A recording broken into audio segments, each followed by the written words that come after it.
threatening potential legal action against the airline if the terms of new contracts are not improved. Cathay is cutting salaries and sacking more than 5,000 local staff as part of a mass restructuring due to the impact on business of the COVID-19 pandemic. Richard Kimber reports from Hong Kong. Cathay Pacific's pilots union is seeking the help of the Labour Department in its negotiations with the airline and has not ruled out taking legal action if its demands are not met. The Hong Kong Aircrew Officers Association, which represents more than 2,000 Cathay pilots, says the airline is treating them unfairly and hasn't given them enough time to consider their options. Meanwhile, Cathay's Flight Attendants Union says it may also escalate action if the airline's management doesn't postpone a deadline for staff to sign a new contract. Cathay Pacific says the job cuts and contract renegotiations are essential to safeguarding its future operation. Richard Kimber in Hong Kong. And in U.S. markets, Wall Street has traded mostly down, extending losses after Monday's steep sell-off. Fears of rising COVID-19 cases and the unlikelihood of a coronavirus relief package until after the elections offset gains seen in the tech sector. Here's New York correspondent Liling Tan with the markets roundup. With U.S. COVID-19 cases surging past summer record highs, the likelihood of a vaccine by year-end waning, and prospects for a pandemic relief package up in the air, the Dow Jones took a 220-point hit. The S&P wavered back and forth for most of the trading day, but finished fractionally in negative territory. Nasdaq was the only bright spot, up 0.6% as traders stayed with stocks that have done well as people stayed indoors. Amazon was up 2.5%. While Zoom Video rose 3.8%, reflecting wider gains seen across the tech sector, with Netflix, Twitter, Google, Apple, and Microsoft all in positive territory. I'm Liling Tan in New York. From bureaus worldwide, this is FSN. Keyboard Cat, Hamilton the Pug, and Toast Meets World. These are some of the internet's most beloved pets, and they all have one thing in common. Their stories started in a shelter. Start your story. Adopt a dog or cat today. Visit theshelterpetproject.org to find a pet near you. Training that pet to play the keyboard, that's optional. Start a story. Adopt a shelter or rescue pet today. Brought to you by Maddie's Fund, the Humane Society of the United States, and the Ad Council. Okay, what are you wearing right now? Nothing. That's right. So mommy's gonna teach you how to dress yourself. Underwear always comes first, name tag at the back, then pants, then shirt. Get the first button in the right hole or you have to start all over. Socks going first, then shoes, right on right, left on left. With shoelaces, just take the ends, cross them over, switch the loops, the rabbit goes down the hole, pull tight, and you're left with bunny ears. Got it? Why are your pants on your head? Most parenting's hard to do in just 2 minutes. But 2 minutes twice a day making sure they brush their teeth is easier, and it could help save them from a lifetime of tooth pain. Visit 2min2x.org to find out more. A message from the Partnership for Healthy Mouths, Healthy Lives, and the Ad Council. How's it going? I'm having a stroke. Are you going to shake my hand? I'm having a stroke. Wow, you're not even moving your arm. I'm having a stroke. When someone is having a stroke, they may not be able to say it with words, but their body language will tell you loud and clear. Look for FAST. F, face drooping. A, arm weakness. S, speech difficulty. T, time to call 911 immediately. Know the sudden signs. Spot a stroke fast. Visit strokeassociation.org. Brought to you by the American Stroke Association and the Ad Council. The Storks are bringing me a baby brother. We can do this together. All right, let's go. Storks know how to keep kids safe. Do you? What? Oh my gosh, you don't know. I know. You don't? Oh man, you laugh when you're uncomfortable. No. Making sure your child is in the right car seat is one of the steps to safer travel. I will rock this. You will rock this. To know for sure that your child is in the right car seat for their age and size, visit safercar.gov/the right seat. Cool. Very cool. Brought to you by the National Highway Traffic Safety Administration and the Ad Council. The following is a production of Fenix Media. The views expressed do not necessarily represent those of the company or its advertisers and may contain language that's unsuitable for younger listeners.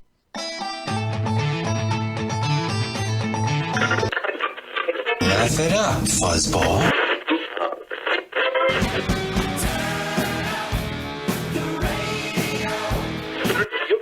I'm about to do to you what Limp Bizkit did to music in the late 90s.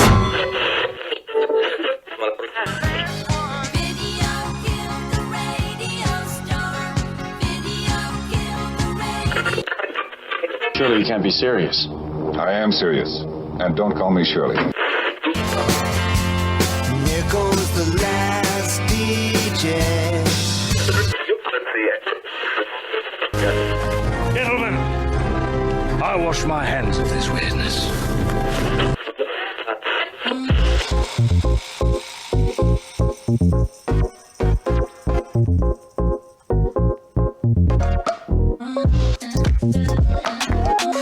Hello, everybody, and welcome to another brand new episode of the Kristian Fenix Radio Show. It is Wednesday, October 28th. We are your daily dose of laughs and levity in a crazy, crazy world. I'm joined by my co-host, Tony Sanfilippo. Tony, I know you're feeling just a little bit under the weather today. Hopefully it's nothing worse than just the weather changing. Yeah, that's all I'm thinking it is. But, it's definitely, I'm drained today. And I did go to bed at a decent time last night. Obviously, I closed, and I'm usually tired for these shows. But, I'm not going to let it affect me by any means. I'm going to continue to roll on. Got my liquids here to keep the vocal cords fresh. And even if it is the almighty Coronavirus!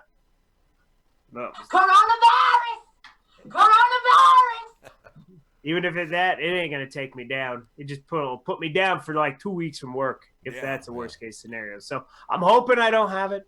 I don't think I do, but, You never know, I right? think it'll be good. Yeah, but other than that, buddy, how are you doing this morning? I'm doing good. Got plenty of rest. Got lots of stuff going on in my world. So, it's fun to stay busy, but, it's also somewhat exhausting. But I can't complain. It's better that than, unfortunately there are folks that are out there that are doing nothing. They can't find jobs. They can't do anything whatsoever. So I'd rather be busy than bored. Oh, yeah. I don't know what it's like to be bored. I'm always busy. I always have something I'm doing, or I'm always moving. So I'm totally with you. Also want to say, too, fingers crossed that Facebook today will let you guys watch. We still can't start a watch party. Nope. I think it's due to some big event happening next week. You guys may have heard of it. So, but nonetheless, fingers crossed we don't have the same video technical difficulties like yesterday. So hopefully you're enjoying on Facebook, YouTube, wherever you're watching. Feel free to chime in and interact with the show today. So Exactly. Let's go, baby. And regardless, on with the show. So let's go ahead and kick things off, as we do each and every week, with a question for my co-host. Not every week, every day. Tony, we talked about, if you could get away with getting into a public place after hours, what would you do? My question to you is, if you broke into a restaurant, what would you do with that time and the resources that were available to you? Well, I have to put on my hypothetical thinking cap because, number one, I would never break into a restaurant after hours. That would be lame. If it was going to be anything, obviously it'd be an amusement park, somewhere fun. Of course, right? But if I was to break into a restaurant, let's say I was drunk or doing something stupid, I would have to whip me up some good food. I don't know, just depends on what I'd eat, whether it's a burger, pancakes, something in my skill set of what I could actually cook, because odds are it's going to trigger an alarm and I ain't going to be able to make much. I'll be lucky if I have a piece of toast. So that'd have to be the hypothetical threat or thought, not threat. Wow. I'm not threatening to do that, restaurants. Don't worry. Good, right. It would definitely be to eat because I'd be drunk. Or, out of it. All right. So I don't do drugs, so I can't say hi. So right. And I would assume that you'd utilize the tables and chairs and things to eat and drink and do what you needed to. And unfortunately, hypothetically, yes. Maybe build a fort. Let's make it fun. Yeah. Yeah. Use the tablecloths as the coverings. Turn on Sports Center. Drink a beer from the tap. Yeah. Sure. Well, in this case, a man broke into a restaurant in the UK and was found passed out in the bathroom the next day beside a mop bucket filled with bottles of booze and a half-eaten cheesecake. The owner of 808 Bar and Kitchen in Sunderland discovered the would-be thief early Saturday after following the sound of his snoring.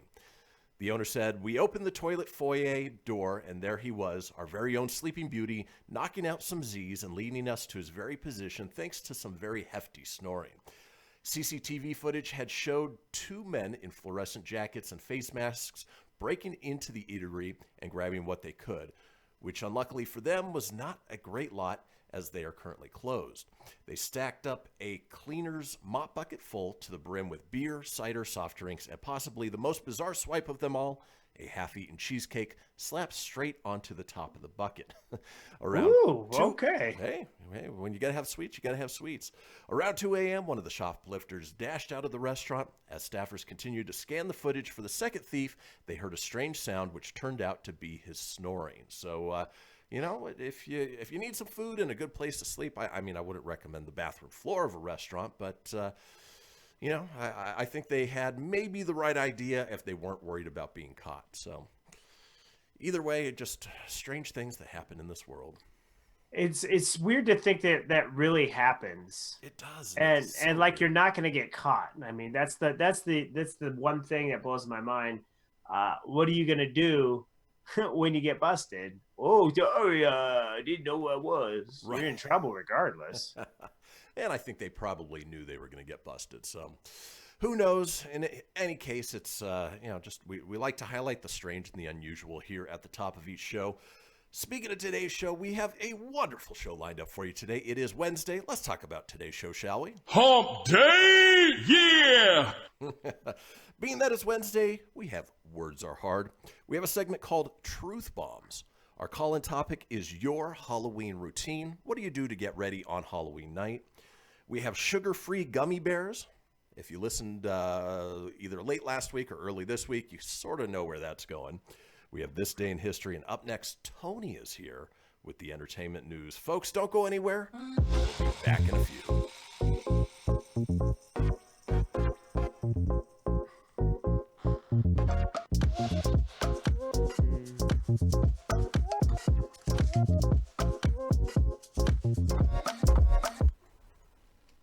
Hamilton was adopted from a rescue in 2008. He really likes to be around people. I get out my mat and I'm doing a downward dog and he's underneath. He's quite the pug about town. He gets invited to a lot of parties. He knows he's a pretty big deal. Look at this little face. How could you not love him? Hamilton the Pug, Instagram star and shelter pet. Amazing adoption stories start in shelters. Visit theshelterpetproject.org to find a pet near you. Brought to you by Maddie's Fund, the Humane Society of the United States, and the Ad Council. You make sure his toys don't have any sharp edges. You taught her what to do when the smoke alarm goes off. You do so much to keep your child safe. But are you using the right car seat for your child? Car crashes are a leading killer of children ages 1 to 13. Protect your child's future at every stage of life. For information on the right seat for your child, visit safercar.gov/the-right-seat. A message from the National Highway Traffic Safety Administration and the Ad Council. So you see, son, good manners are important. Should I go through it again? Yes. Yes, please. Yes, please. Exactly. Always say please, thank you, you're welcome, and excuse me. Sit up straight, hold doors open, don't speak with your mouth full, keep your elbows off the table. Share your things, play nice, and generally treat others the way you'd like to be treated. Got it? Got it. And stop picking your nose. Most parenting is hard to do in just 2 minutes. But 2 minutes twice a day making sure they brush their teeth is easier, and it could help save them from a lifetime of tooth pain. Visit 2min2x.org to find out more. A message from the Partnership for Healthy Mouths, Healthy Lives, and the Ad Council. I'm a retired school psychologist, and helping people was my thing. After my stroke, when Meals on Wheels started, I was on the other end of the stick, so to speak. My name is Julius Gaines, creative writer, poet, photographer. 1 in 6 seniors faces the threat of hunger, and millions more live in isolation. Drop off a hot meal and say a quick hello. Volunteer for Meals on Wheels by donating your lunch break at americaletsdolunch.org. This message brought to you by Meals on Wheels America and the Ad Council. Welcome to Calvin's Barbershop. You all gotta see this. I don't even want to know what you're looking at on that phone. Well, you should. I was learning about the dangers of high blood pressure and that we need to get ours checked regularly. High blood pressure can increase the risk of heart attack or stroke, but this text program can help keep it at a healthy range. Just text Barbershop to 97779 to sign up. I'll get right on it as soon as I'm done with this baby panda video. Text Barbershop to 97779. A message from the American Heart Association and the Ad Council. It's important to plan ahead for emergencies, like the storm. When it kicked in, we had a plan. Separated.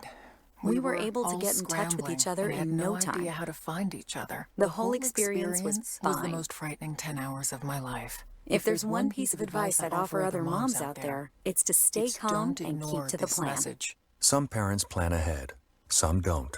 Make sure you know where to find your family in an emergency. Start your plan at ready.gov. Brought to you by FEMA and the Ad Council. You're listening to Fenix Media, the future of broadcasting. Listen live at phoenixmedia.us.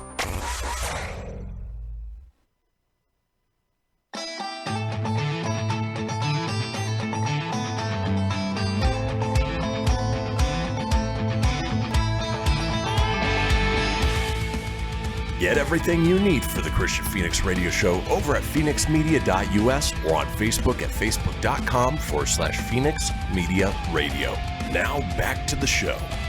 And we are back, folks. This is the Kristian Fenix radio show. It is Wednesday, October 28th. Now, we have a little thing called the Fenix Line. It is a 24-hour-a-day, 7-day-a-week voicemail line, giving you guys the opportunity to chime in on anything whatsoever.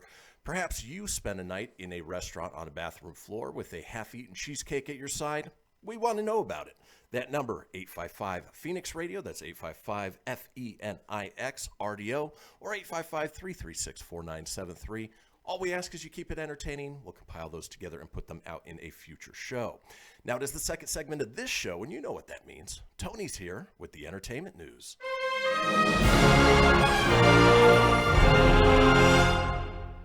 Good morning, everybody. It is Wednesday, hump day, October 28th. We're Hump day, yeah! Yeah! Let's roll with that, Filippo. Fast five. Congratulations. Even though I am not a fan, you got to give props to them. The World Series is over. The Dodgers beat Tampa Bay Rays in Game 6 to win their very first championship since 1988. So, to all my Dodger friends out there, Stacy, Carrie, Keith, my nephew Cullen, my Uncle Jim. If I had a hat, I'd tip of the hat to you. But I know, but that's good too, because your kiddos are Dodger fans as well, correct? They are, and they've been there 5 of the last 6 years, so I guess 5th time's a charm.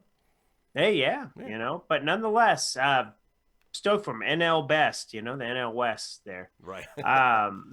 Ghost Adventurer star Zach Baggins felt dark energy during his Joe Exotic Zoo investigation. Okay. Oh, yeah, there's a lot of bad juju there, buddy. Carol Baskin.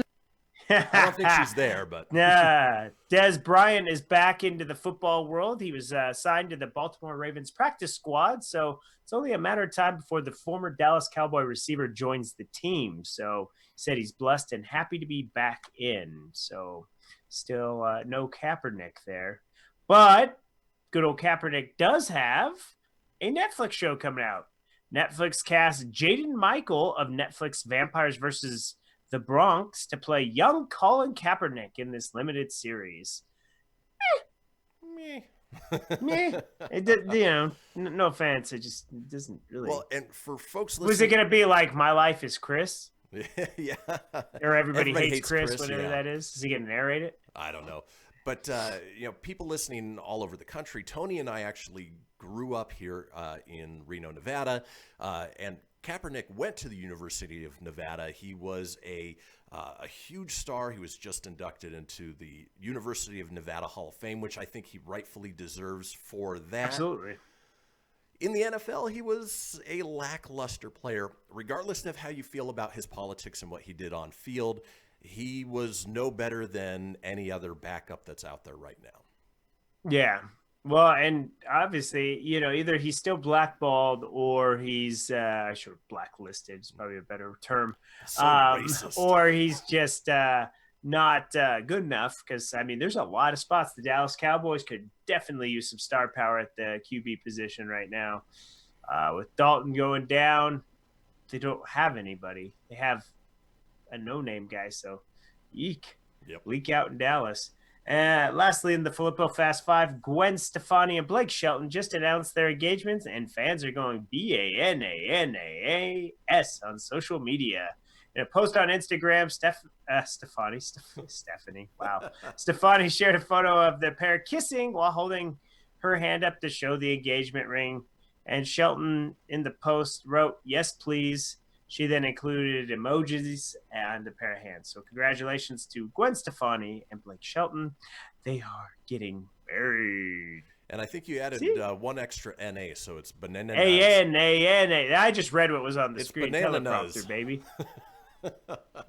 I could spell bananas, but I read what was written. So you're Ron I am Burgundy. like Ron Burgundy. I will read what's on the prompter. So much that I will read this. After being kept under wraps for months, poorly I might add, Borat, subsequent movie film, and a long other title. Right. So thank God they just put subsequent movie film here.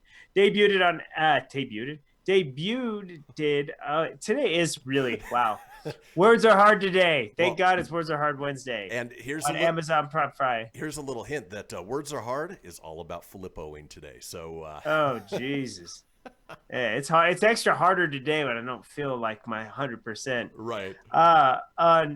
So the movie, from the sounds of things, it was a great success for the streaming service. According to Amazon, the sequel was streamed by tens of millions of customers over the weekend, with over 1 million fans turning into Borat in a live Q&A and participate in dance parties with others from all around the world. Very nice. I like it. We're going to dance on the Amazon. In a statement, Jennifer Salke, head of Amazon Studios, said Sasha has masterfully created one of the most well-received films of this unprecedented times. I cannot read. Holy cow. Showcasing some of the best and worst of us wrapped in one outrageous moment after another. But at its core, Borat 2 is a heartwarming story of father-daughter relationship and of female empowerment seen through a hysterical, satirical lens. With the tremendous launch of this global tentpole movie, it's clear our customers around the world want content that is both relevant and entertaining.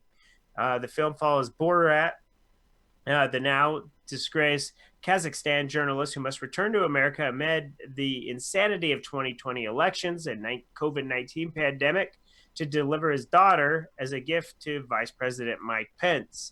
Although the film couldn't quite match the unpredictability of the original, it became a success nonetheless. And one of the bigger things that came from Borat, very nice, was a married the Rudy Giuliani. So former Mayor Rudy Giuliani, who is now the lawyer of Donald Trump, he got pranked and unfortunately did not come out looking good from this prank. No, he did not. Obviously, there's this scene where he's being interviewed by Borat's daughter. And during the scene, she's like, oh, do you want to take this interview to the bedroom? He goes to the bedroom, and then she's helping him take his mic off. He leans back. He puts his hand down the pants. It's up to you to decide what the heck he was doing. He was definitely coming off like grandpa, creepy, flirty, and touchy. It was a little weird, a little awkward. I have not seen the movie yet, but I have seen that scene. But Giuliani is pissed. There's not much he can do about it. But yeah, and I know you saw the Borat. What'd you think? Huh? You know, it was funny. It wasn't as funny as the original. Of course, you know, he knows going into these situations that he's putting these people, essentially having them do things that on camera they wouldn't otherwise do unless they were egged on. And then with the Rudy Giuliani scene, I think it was sort of a mix of,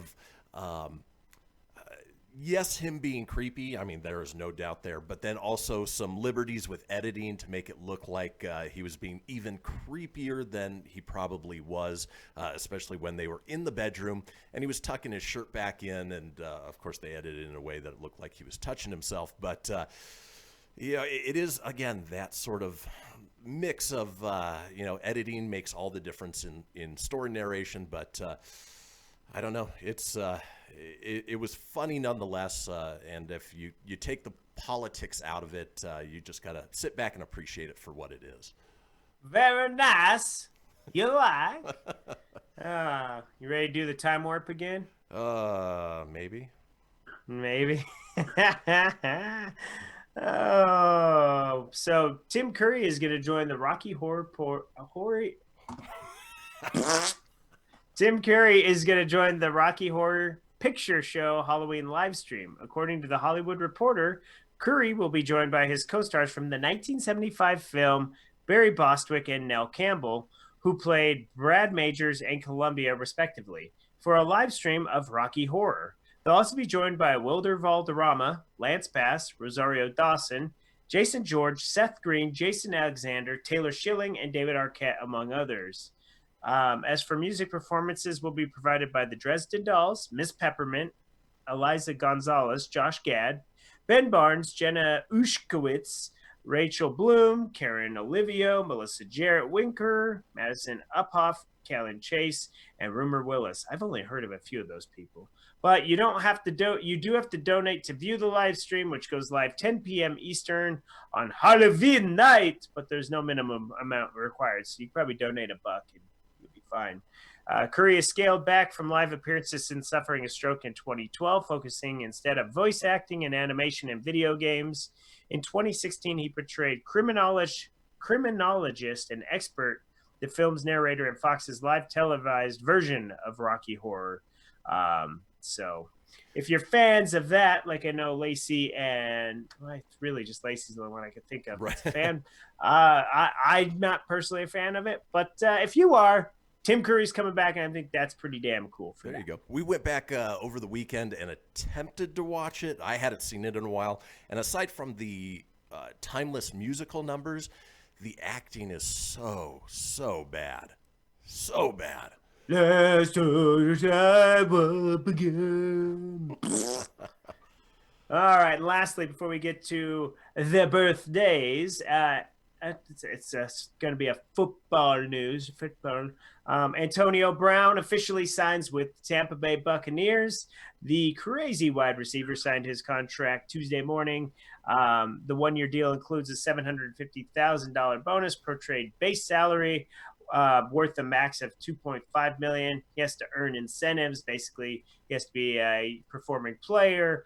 The Bucs have to make the playoffs. The Bucs have to win the Super Bowl, and then he'll get all these bonuses. So what's crazy is he's been on the conduct policy. He's been suspended. He'll be eligible to return Week 9. So, or he can debut November 8 when the Bucs host the Saints. So good pickup for the Tampa Bay Bucs, just showing that they're all in on trying to win the Super Bowl because their coach bashed him at the beginning of the season. Looks like all is forgiven because money talks and controversy creates cash. Roll them birthdays, boy. It's my birthday! Oh, yeah, birthday kids. Bill Gates, the Microsoft founder, is 64. Caitlyn Jenner or Kris Jenner, whatever Jenner, is 70. Julia Roberts is 53. Still pretty woman. Pun intended. Joaquin Phoenix, the Joker, 46. That's a terrible joke. That was bad. Brad Paisley is 48. Annie Potts, Ghostbusters, what do you want? That was a better one, 68. Andy Richter, 54. Lauren Holly, you're telling me there's a chance, 57. One of my favorite Denver Broncos of all time, Terrell Davis, is 48. And Dennis Franz, 76. Happy birthday, kids. Hope you have a great day. That's it for the entertainment news today. Folks, that does do it for the entertainment news. When we come back, it's Wednesday, and that means words are hard. Don't go anywhere. We'll be back in a few.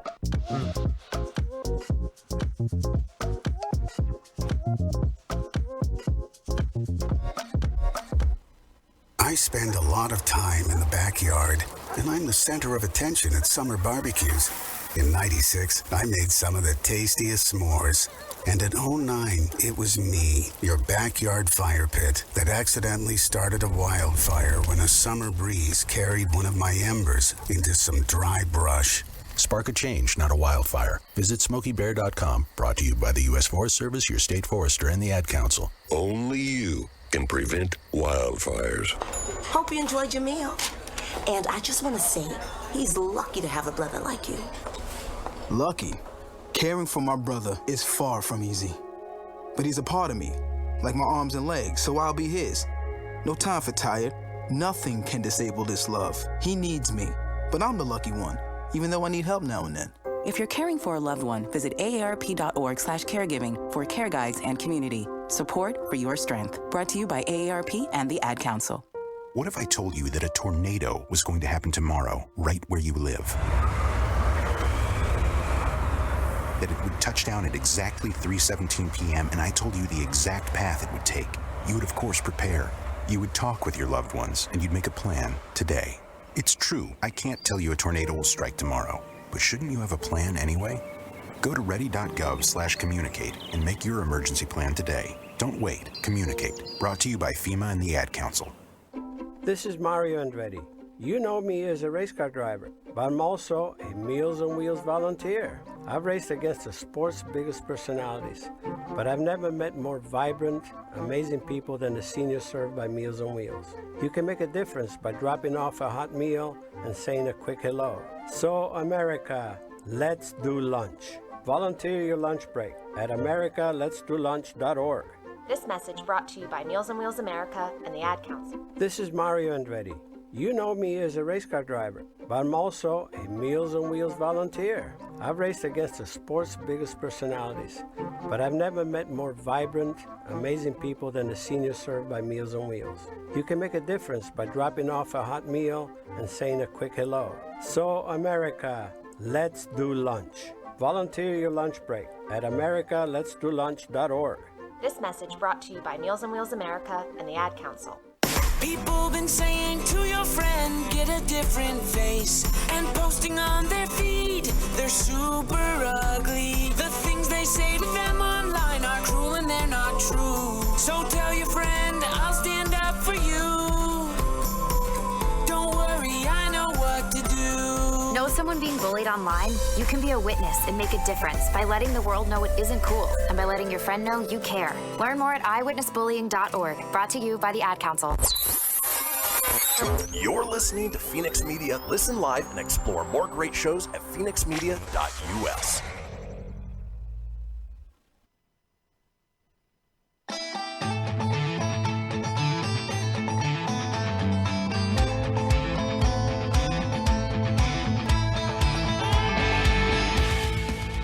Get everything you need for the Kristian Fenix Radio Show over at phoenixmedia.us or on Facebook at facebook.com/Fenix Media Radio.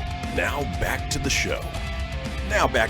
Indeed. This is the Kristian Fenix Radio Show. It is Wednesday, October 28th. Now, we are all over social media with many of you watching us right now on Facebook Live or YouTube Live. I'm available on Facebook at facebook.com/Kristian Fenix Radio. That's Kristian with a K, Phoenix with an F, radio, of course, with an R, or on Instagram at Fenix Media Radio. Tony's available at facebook.com/Tony.Sanfilippo. That's SANFILIPPO.94, or on Instagram at Tony.Sanfilippo81. So you can certainly reach out and get a hold of us at any of those platforms. Now, it is Wednesday, and as we do on Wednesdays, we talk about words are hard. Son of a... Specifically today, we are talking about flippoing. It is a verb that we've come up with on the show.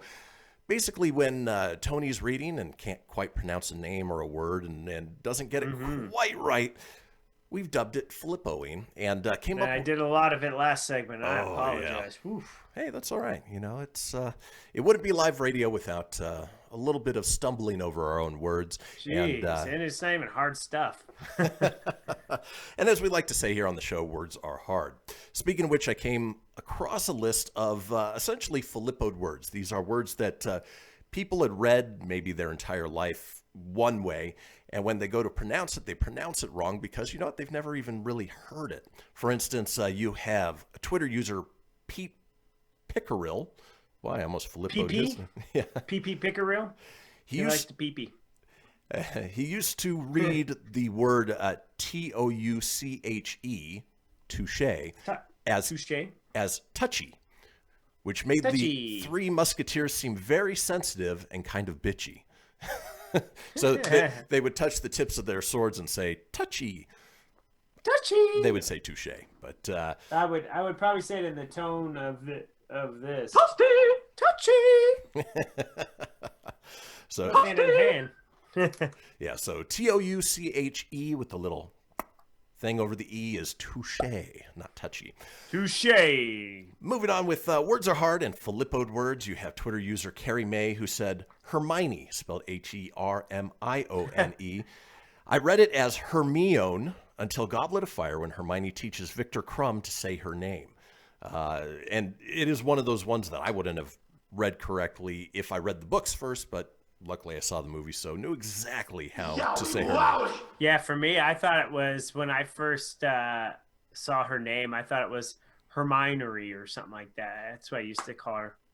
And to me, it looks like, Hermione. Yeah. Hermione. That's Hermione. Hermione. She likes to moan while she... Woo, yes. Hermione.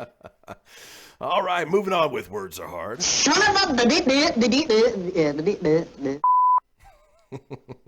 You have Twitter user Quinn Van de Keer, who pronounced the word fatigue, spelled F-A-T-I-G-U-E, as fatty gooey.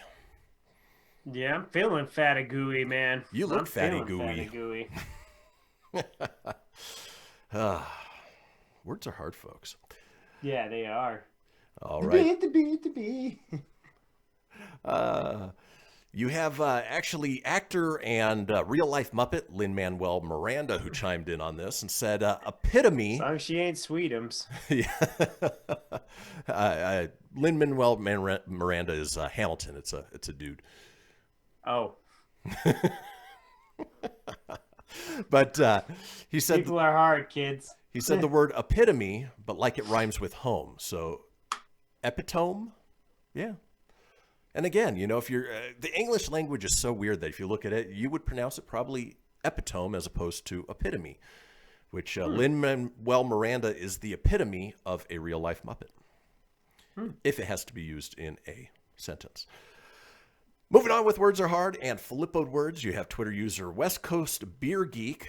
I don't know how he messed this one up, but he read the word homeowner as ho-meowner. I don't know if he's just a fan of Super Troopers or... That's just lazy. That's just lazy. Yeah, that bug don't fly because very simple. There's two words. Is homeowner. Homeowner. Even Hubie gets it. I don't know. Halloween's Among Us. Yeah, if Tony starts saying ho-meowner, then I think we heaven help us all. Oh, here's another. Oh, this one is perfect for you, Tone. It is Words Are Hard, folks.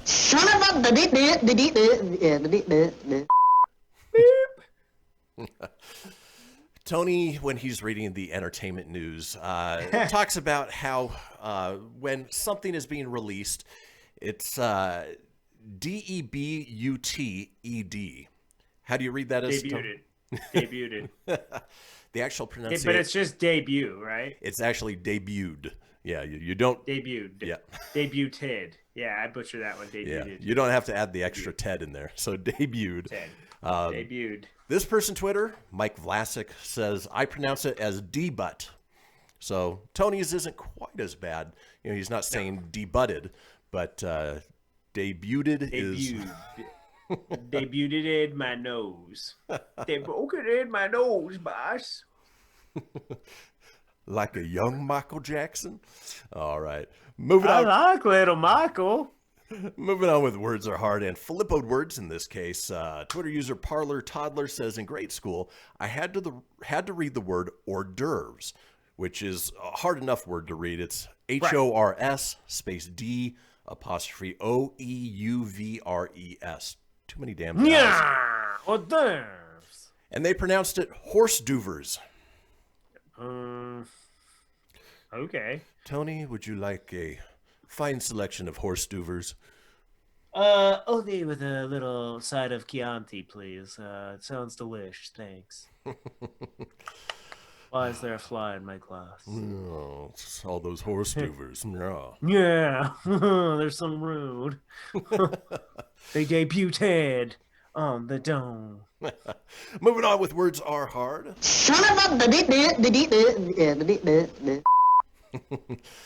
This is a word that everybody knows now, but it didn't exist 10, 15 years ago. The word meme. M-E-M-E. Mimi. Yeah. Twitter user Jojo from Jers thought it was Mimi, which makes sense. Again, if you had never seen the word before, you know, that was a great meme on social media. Yeah, you know they haven't posted memes on social media if it's Mimi. So Mimi is sleepy time. There you go. Yeah. Moving on, Filippoed words on Words Are Hard. Twitter user Emmett Furrow. This is one of those cases where it's just a spelling of a word is very similar to another word. Says a friend thought that erratic was pronounced erotic, so we all assumed he was turned on by unpredictability.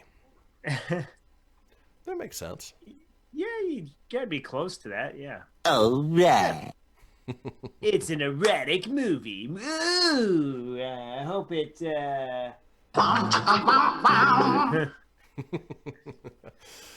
Oh, here's somebody who, again, based on when you see the word and how often you use it, Twitter user Colum McSwiggan said, I thought, I didn't make that up, said, I thought hyperbole rhymed with Super Bowl until like 6 months ago. So he thought hyperbole was hyperbole as opposed to Super Bowl or hyperbole.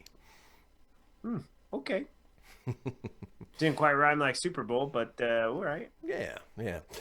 All right, and then finally closing out Words Are Hard.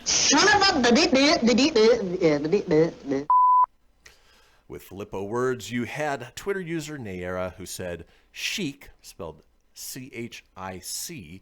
I thought it was pronounced chick and used to say out loud, that's a chick outfit, as opposed to a chic outfit. So again, yeah, words in the English language, they don't make it easy. I don't Sometimes it can be envy tough. folks from other countries trying to learn English because our rules just don't make sense. But in any case, folks, that does it for Words Are Hard. When we come back, we have a segment called Truth Bombs. Don't go anywhere. We're about to bomb you with the truth.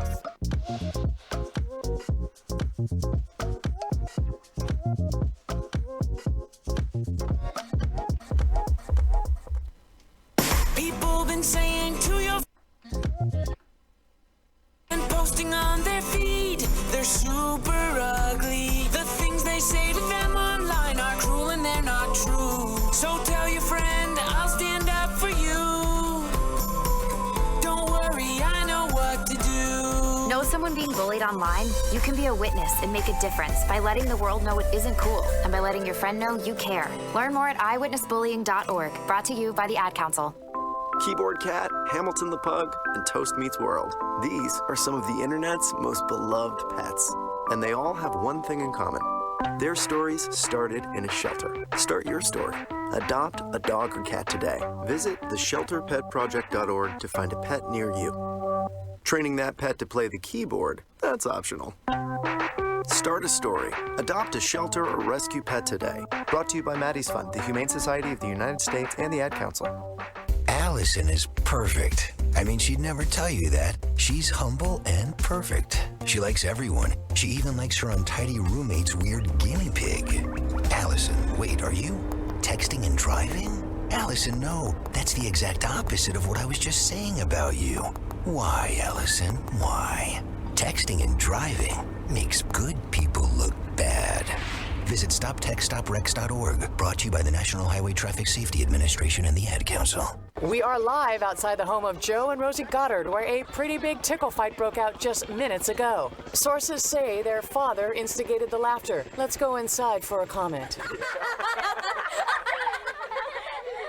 Apparently, they have no comment. Dads, let this be a reminder that it only takes a moment to make a moment. Call 877-4DAD-411 or visit fatherhood.gov. Brought to you by the U.S. Department of Health and Human Services and the Ad Council. It may be hard to believe, but people just like you are already saving money. FeedThePig.org makes it easy. Their simple savings plan teaches you how to start saving without going overboard. So you don't need to start foraging wild berries. I was skeptical, but these are actually pretty good. You don't need to sell your soul to the devil. $15 is the best I can do. You just need FeedThePig.org. Don't get left behind. Get tips and tools at FeedThePig.org. Brought to you by the American Institute of CPAs and the Ad Council. Welcome to Calvin's Barbershop. You all gotta see this. I don't even want to know what you're looking at on that phone. Well, you should. I was learning about the dangers of high blood pressure and that we need to get ours checked regularly. High blood pressure can increase the risk of heart attack or stroke, but this text program can help keep it at a healthy range. Just text Barbershop to 97779 to sign up. I'll get right on it as soon as I'm done with this baby panda video. Text Barbershop to 97779. A message from the American Heart Association and the Ad Council. You're listening to Fenix Media, the future of broadcasting. Explore more great shows at phoenixmedia.us.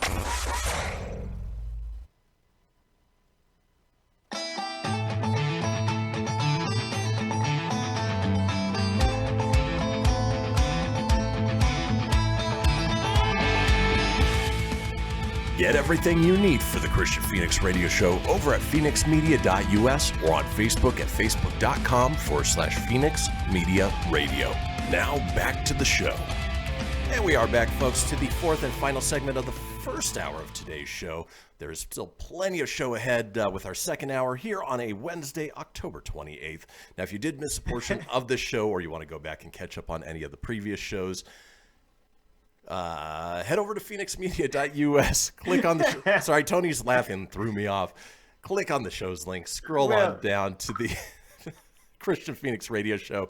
From there, you can get audio and video as well, or head over to wherever you get podcasts: Apple, Google, Stitcher, Spotify, Anchor, Breaker, TuneIn, iHeart, about 20 in all. While you're there, be sure to subscribe. That way you always have the latest episode. Leave a review. Let us know what you think. And tell your friends, because sharing is caring. Speaking of sharing, Tony, do you want to share what was so funny? Yeah, I was laughing, okay, because, like, during the break, so Chris and I can't talk during the break. He's trying to fix some audio stuff. So I just I'm looking down at my phone, and he had texted me, "What are you doing? Are you at Lamaze class? Was I breathing heavy? Could you hear me through the mic? Was I no.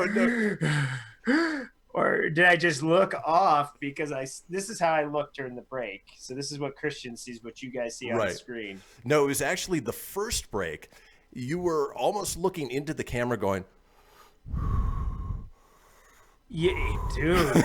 I don't know, man. I have some of the stupid symptoms of the Rona, man. Like, I have a shortness of breath. It sucks. Wow, that's crazy. It's weird. I'm still not buying into it because yesterday I had to go outside for my first 2 hours of my shift and shovel the damn area so I could get the forklifts out to clear pallet yard. So I was outside for 2 hours shoveling. So I really just think it's a natural. It's super cold. It's like 6 degrees here in Fort Collins. Went from like 60 degrees to 6. So yeah, you do that, man, it's gonna mess with your immune system and stuff. But I'm hoping it ain't the Rona. But yeah, so that's what made it funny, is because I'm like, what? Like, you were definitely doing some breathing exercises, but all right, cool. Well, that's funny to see. In any case, it sounds like it's just probably a common cold that happens around this time of year. But if it is the Rona, then that is a hell of a truth bomb to find out, which actually leads us to this segment, which is Truth Bombs. There has been a series of uninspirational quotes going around that, they're slightly pessimistic. See, I'm flippoing words, and words are hard. Hey, slightly pessimistic, but not untrue. So, for instance, you have this one that wisely says, "The tragedy is that dumb people are too dumb to know that they are dumb people." Tony, you work in retail. You deal with dumb people every day. And you find out that most dumb people think they're actually the opposite. They think they are bright, but no, they are just dumb.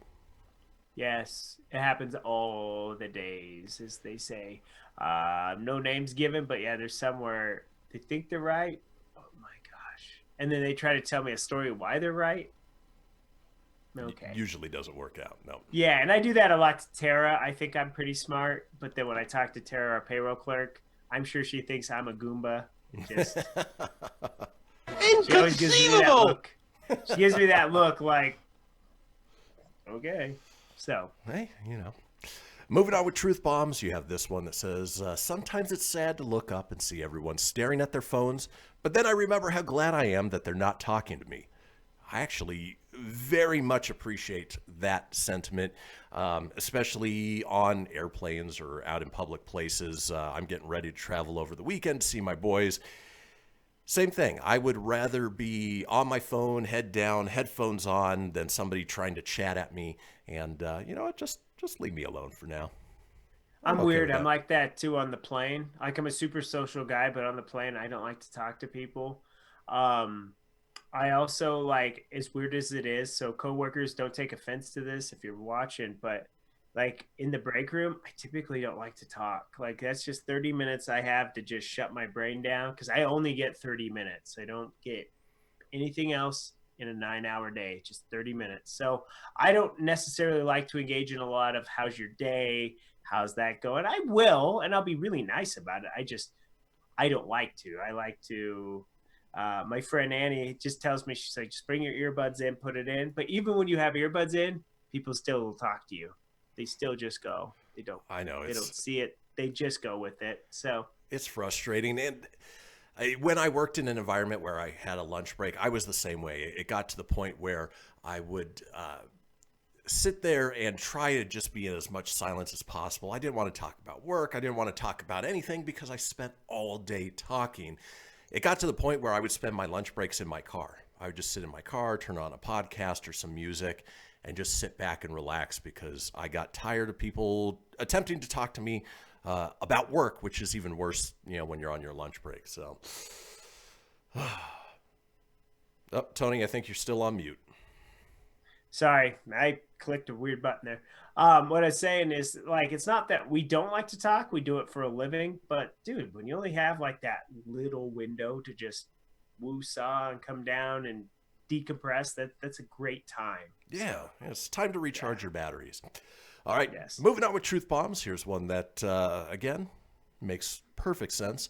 Everyone is entitled to their opinion, but it doesn't mean that their opinion isn't stupid as hell. That makes sense. Yeah, it does. Definitely. I have a lot of outlandish opinions, and some of them are very stupid. Right.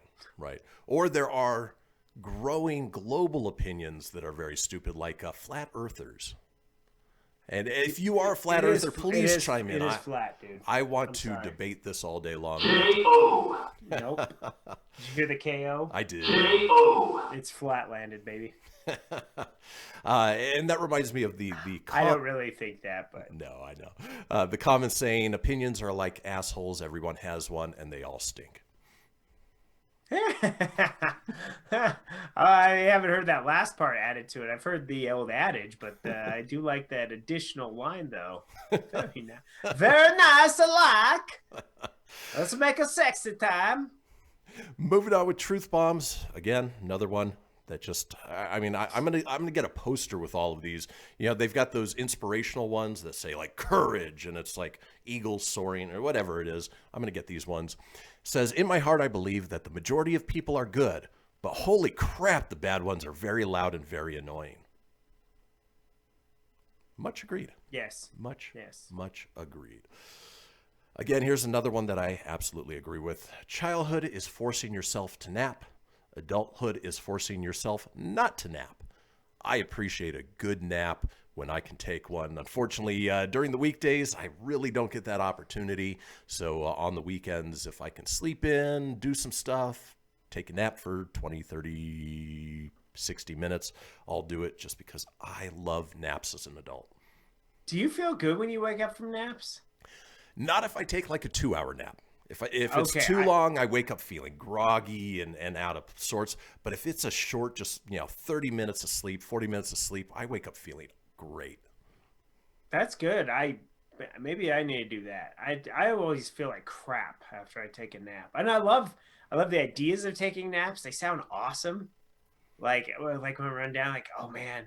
Well, and it sucks because like I want to sit and watch a movie sometimes and just be lazy and play a video game. I do have those relaxing moments, but as soon as I hit the couch, that couch just eats you up. Oh, it just sucks you on in. Yeah, then I'm out. And you know me, I can sit anywhere and I just fall asleep. It's just how it goes. Yeah. Unfortunately, I can't do that. I mean, sometimes I can, but then I wake up with like a crink in my neck and my back's all curled up, and I can't do it.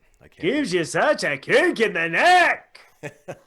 The other thing I hate is taking a nap too late in the day. So it's been starting to get dark about 5:30 or so. Yes, I hate that. If I take a nap at say 4:30 and wake up at 5:30, my brain thinks it's early morning and that I've slept through the entire night, and then I'm all confused. It just doesn't work. Yeah, that happened to me Sunday. I did that. I fell asleep like right before the Sunday night football game, and then I woke up. I'm like, oh my god, is it like 2 a.m? It was like 10 at night. Yeah. So Here's one. When you have a job that you hate, there are 5 Mondays every week. Briefly, I hate Mondays. Just hate them. Therefore, I decree from this day forward, there will be no more Mondays. Oh, if only that was the case. What's funny is Jesse had a very insightful thought the other day. It was Wednesday, and we were just sitting there talking. And I said, "Oh man, I wish it was Friday." And she came back with this gem, basically saying, "If you wished every day was another day, you wouldn't appreciate the day that it is." Aw. I thought, man, that needs to go on a poster somewhere. Yeah, that's a good saying, and she's so right. That is brilliant. Moving on with truth bombs. Slightly pessimistic truth bombs. 95% of conversations are an unbelievable waste of time. To some degree, I agree. There are a lot of people who just say words for the sake of saying words, but if you can't get out the point of what you want to say, why even bother? Yeah, it's like that one time when I was out the road and then this guy drove by in a car. He honked his horn. I was like, dude, what's up? And then he made a left turn, and then I had a sandwich for lunch. Yeah, it's like, come on, people. We don't need all the details. Yeah. All right, next one. Considering some people's faces, you'd think more of them would be happy to wear a mask. Ouch. Dude. That's pretty harsh. This is gonna sound mean, but there was a girl I saw real quick. I know we're going to break. I was like, oh, it's very nice, and then she pulled down the mask, and it was like Melina from Mortal Kombat. I was like, well, folks, that does it for the first hour of the show. When we come back, it is time for your Halloween routine. So go ahead and chime in now. Folks, we'll see you after the long break.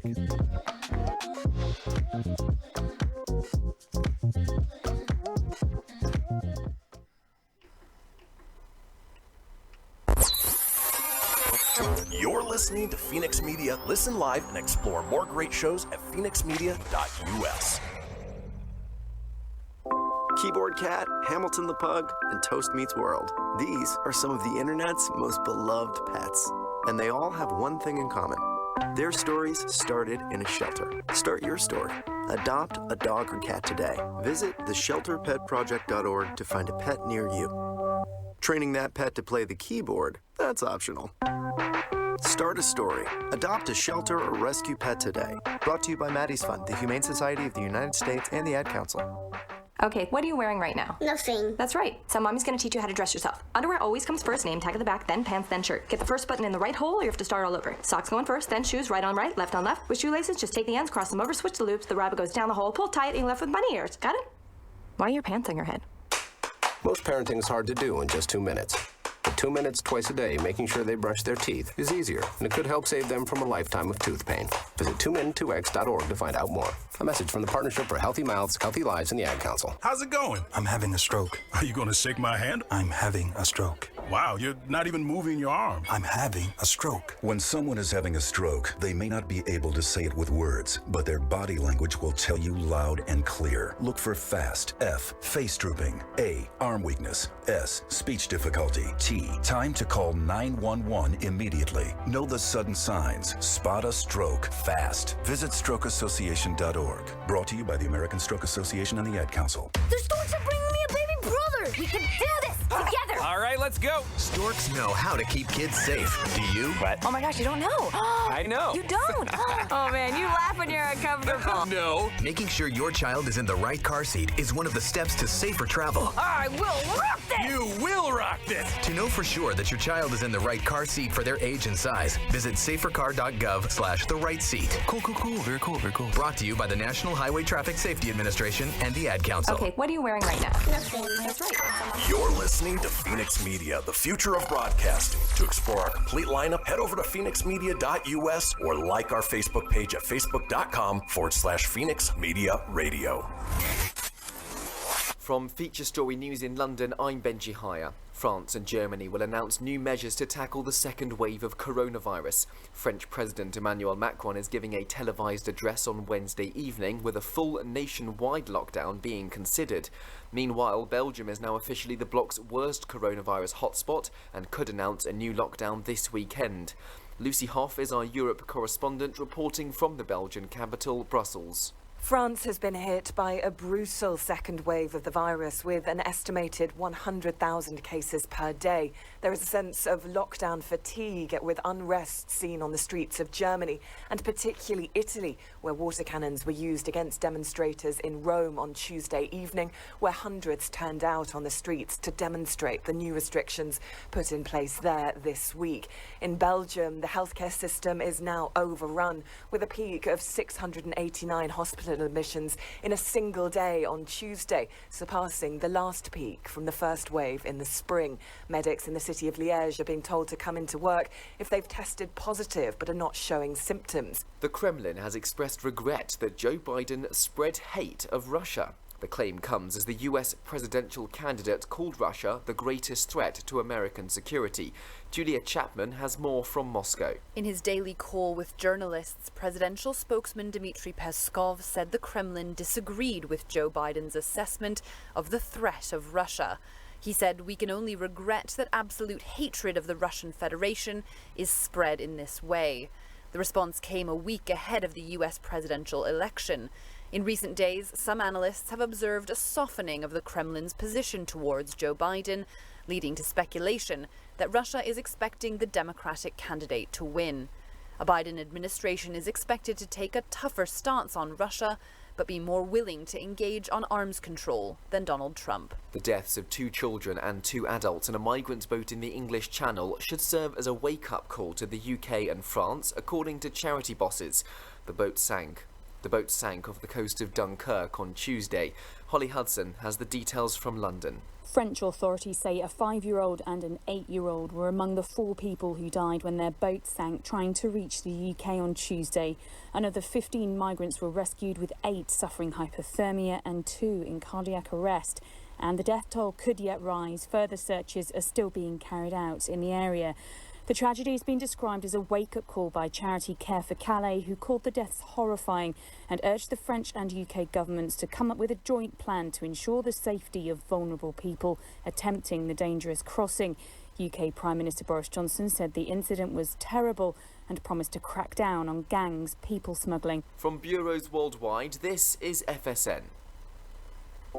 Keyboard Cat, Hamilton the Pug, and Toast Meets World. These are some of the internet's most beloved pets. And they all have one thing in common. Their stories started in a shelter. Start your story. Adopt a dog or cat today. Visit theshelterpetproject.org to find a pet near you. Training that pet to play the keyboard, that's optional. Start a story. Adopt a shelter or rescue pet today. Brought to you by Maddie's Fund, the Humane Society of the United States, and the Ad Council. Okay, what are you wearing right now? Nothing. That's right. So mommy's gonna teach you how to dress yourself. Underwear always comes first, name tag at the back, then pants, then shirt. Get the first button in the right hole or you have to start all over. Socks going first, then shoes, right on right, left on left. With shoelaces, just take the ends, cross them over, switch the loops, the rabbit goes down the hole, pull tight, and you're left with bunny ears. Got it? Why are your pants on your head? Most parenting's hard to do in just 2 minutes. But 2 minutes twice a day making sure they brush their teeth is easier, and it could help save them from a lifetime of tooth pain. Visit 2min2x.org to find out more. A message from the Partnership for Healthy Mouths, Healthy Lives, and the Ad Council. How's it going? I'm having a stroke. You gonna shake my hand? I'm having a stroke. Even moving your arm. I'm having a stroke. When someone is having a stroke, they may not be able to say it with words, but their body language will tell you loud and clear. Look for FAST, F, face drooping, A, arm weakness, S, speech difficulty, T, time to call 911 immediately. Know the sudden signs. Spot a stroke fast. Visit strokeassociation.org. Brought to you by the American Stroke Association and the Ad Council. They're supposed to bring me a baby brother. We can do this together. All right, let's go. Storks know how to keep kids safe. Do you? Oh my gosh, you don't know. I know. You don't.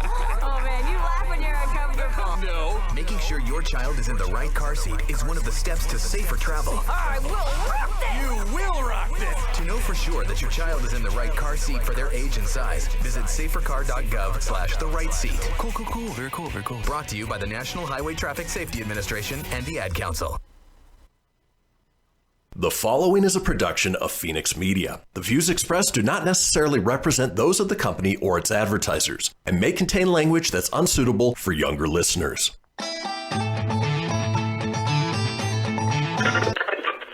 Laugh it up, fuzzball.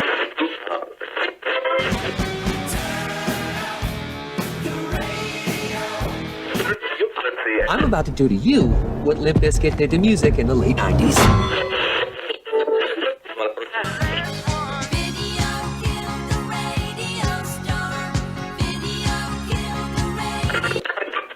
Surely you can't be serious.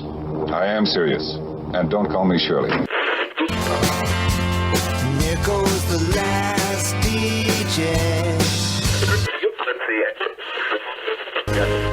Gentlemen, I wash my hands of this weirdness.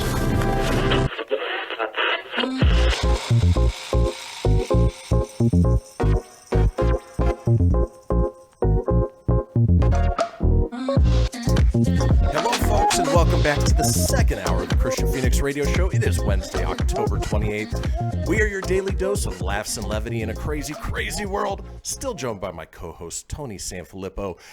Tony, has that emergency kicked in? I know you went and got your smoothie.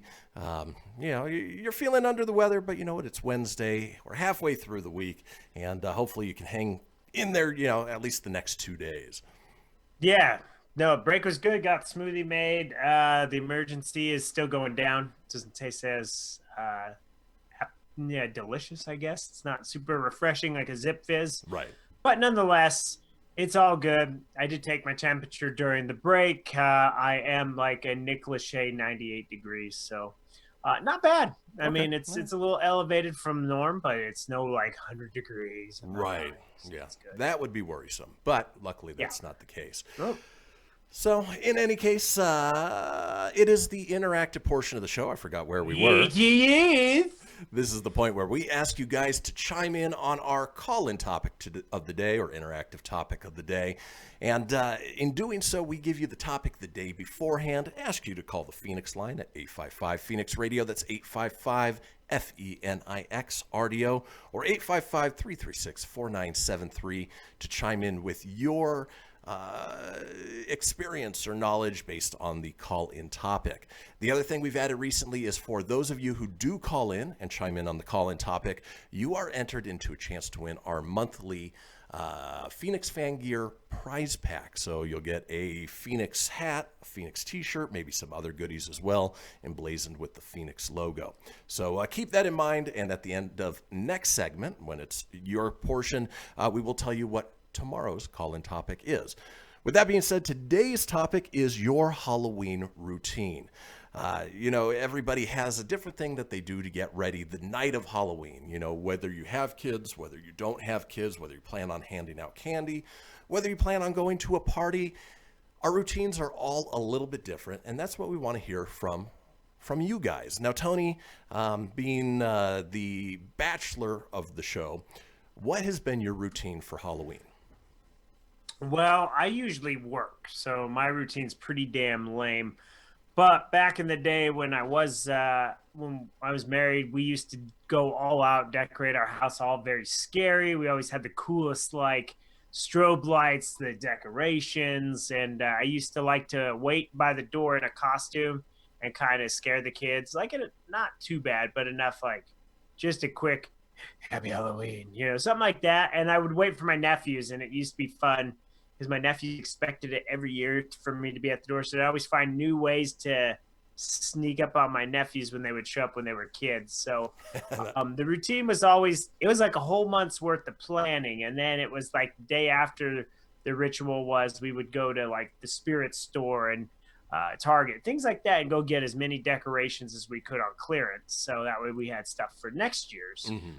So that's how we rolled with that. But nowadays, I work, so it's it's not super exciting, and I really get into the spirit as it gets closer. Like here we go, it's Saturday. I don't even know what I want to. I didn't go buy anything for a costume, but I've had ideas of what I wanted to do all year, but the problem is I work, so you have to decide if throwing freight and getting all dirty is worth all that and all that. So it kind of takes a little of the fun for me, but right. Well, that's that kind of ho hum. And you like being goofy at work, having fun, and as I recall in Halloween's past, you've always dressed up for work and did something that was original as opposed to just an off the shelf costume. Yeah, I've always been different characters. I've dressed up as two coworkers before.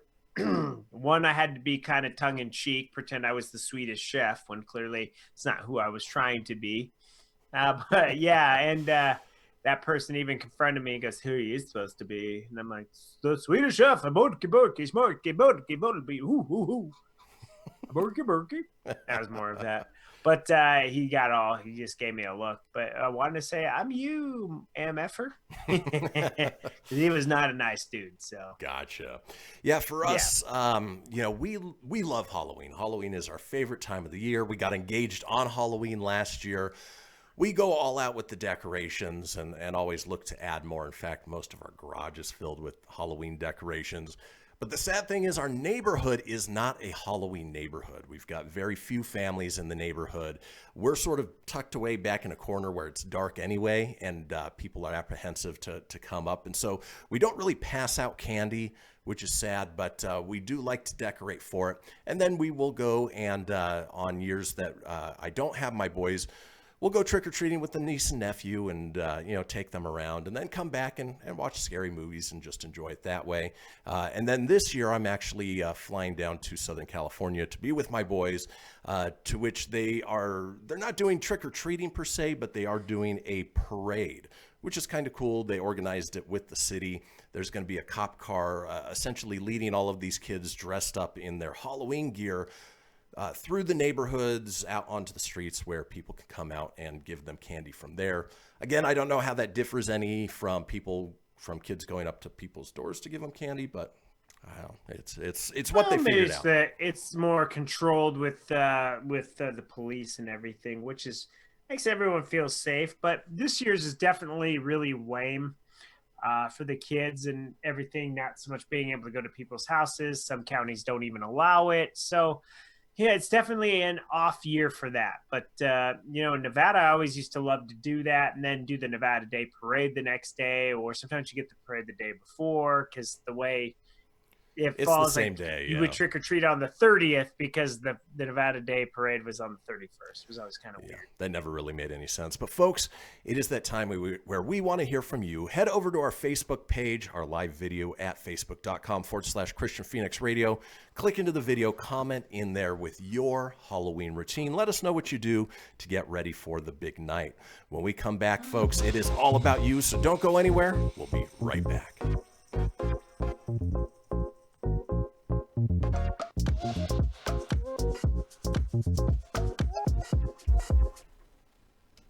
Hamilton was adopted from a rescue in 2008. He really likes to be around people. I get out my mat and I'm doing a downward dog and he's underneath.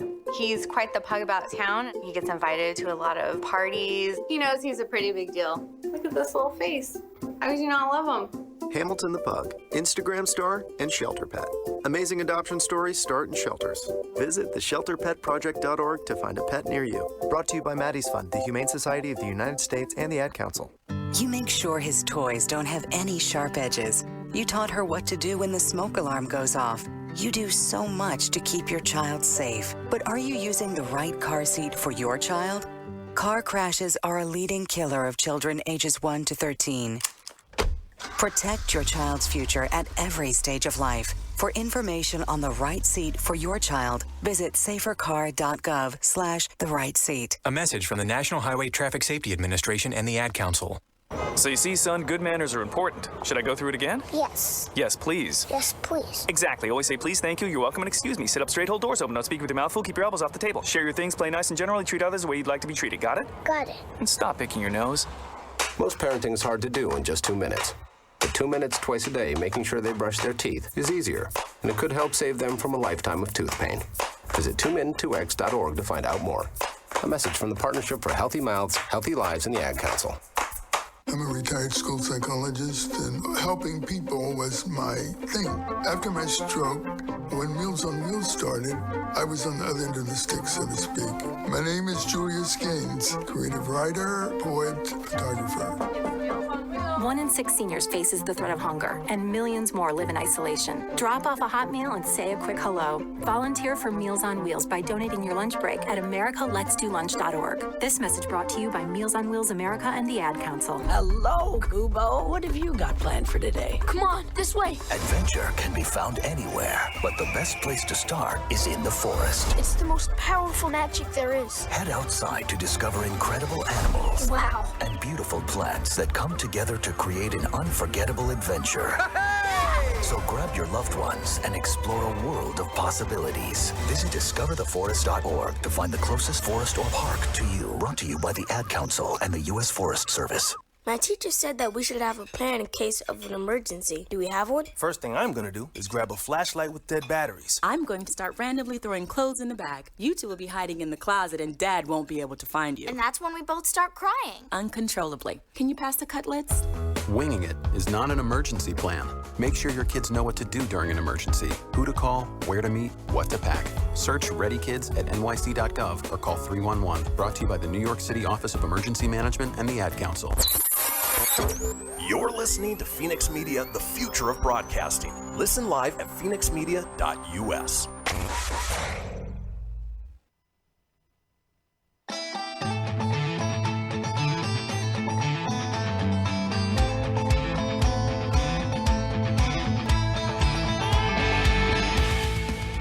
Get everything you need for the Kristian Fenix Radio Show over at phoenixmedia.us or on Facebook at facebook.com/Fenix Media Radio. Now back to the show. And we are back, folks. This is the Kristian Fenix Radio Show. It is Wednesday, October 28th. We are smack dab in the middle of the interactive portion of this show where we ask you guys to chime in on the call-in topic. And as always, we recommend that you call into the Fenix Line when we give you the topic for the next day's call-in topic, I guess you would say. That number, 855-Fenix Radio. That's 855-336-4973.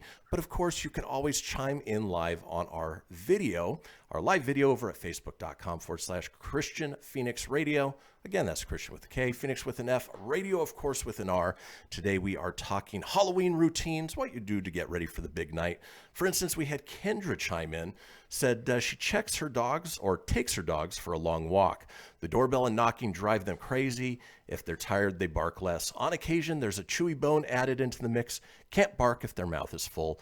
I agree. You know, we're a dog family, and you know, even though we don't get a lot of trick-or-treaters, anytime that doorbell rings or there's a knock on the door, the dogs lose their mind. Of course, the two dogs that unfortunately passed away due to old age over the last couple of years that were the most barky, they're no longer around. Our two other dogs have picked up that habit. So knock at the door, ring of the doorbell, they lose their minds. Yeah, theirs is more intimidating than the other two. Oh, yes.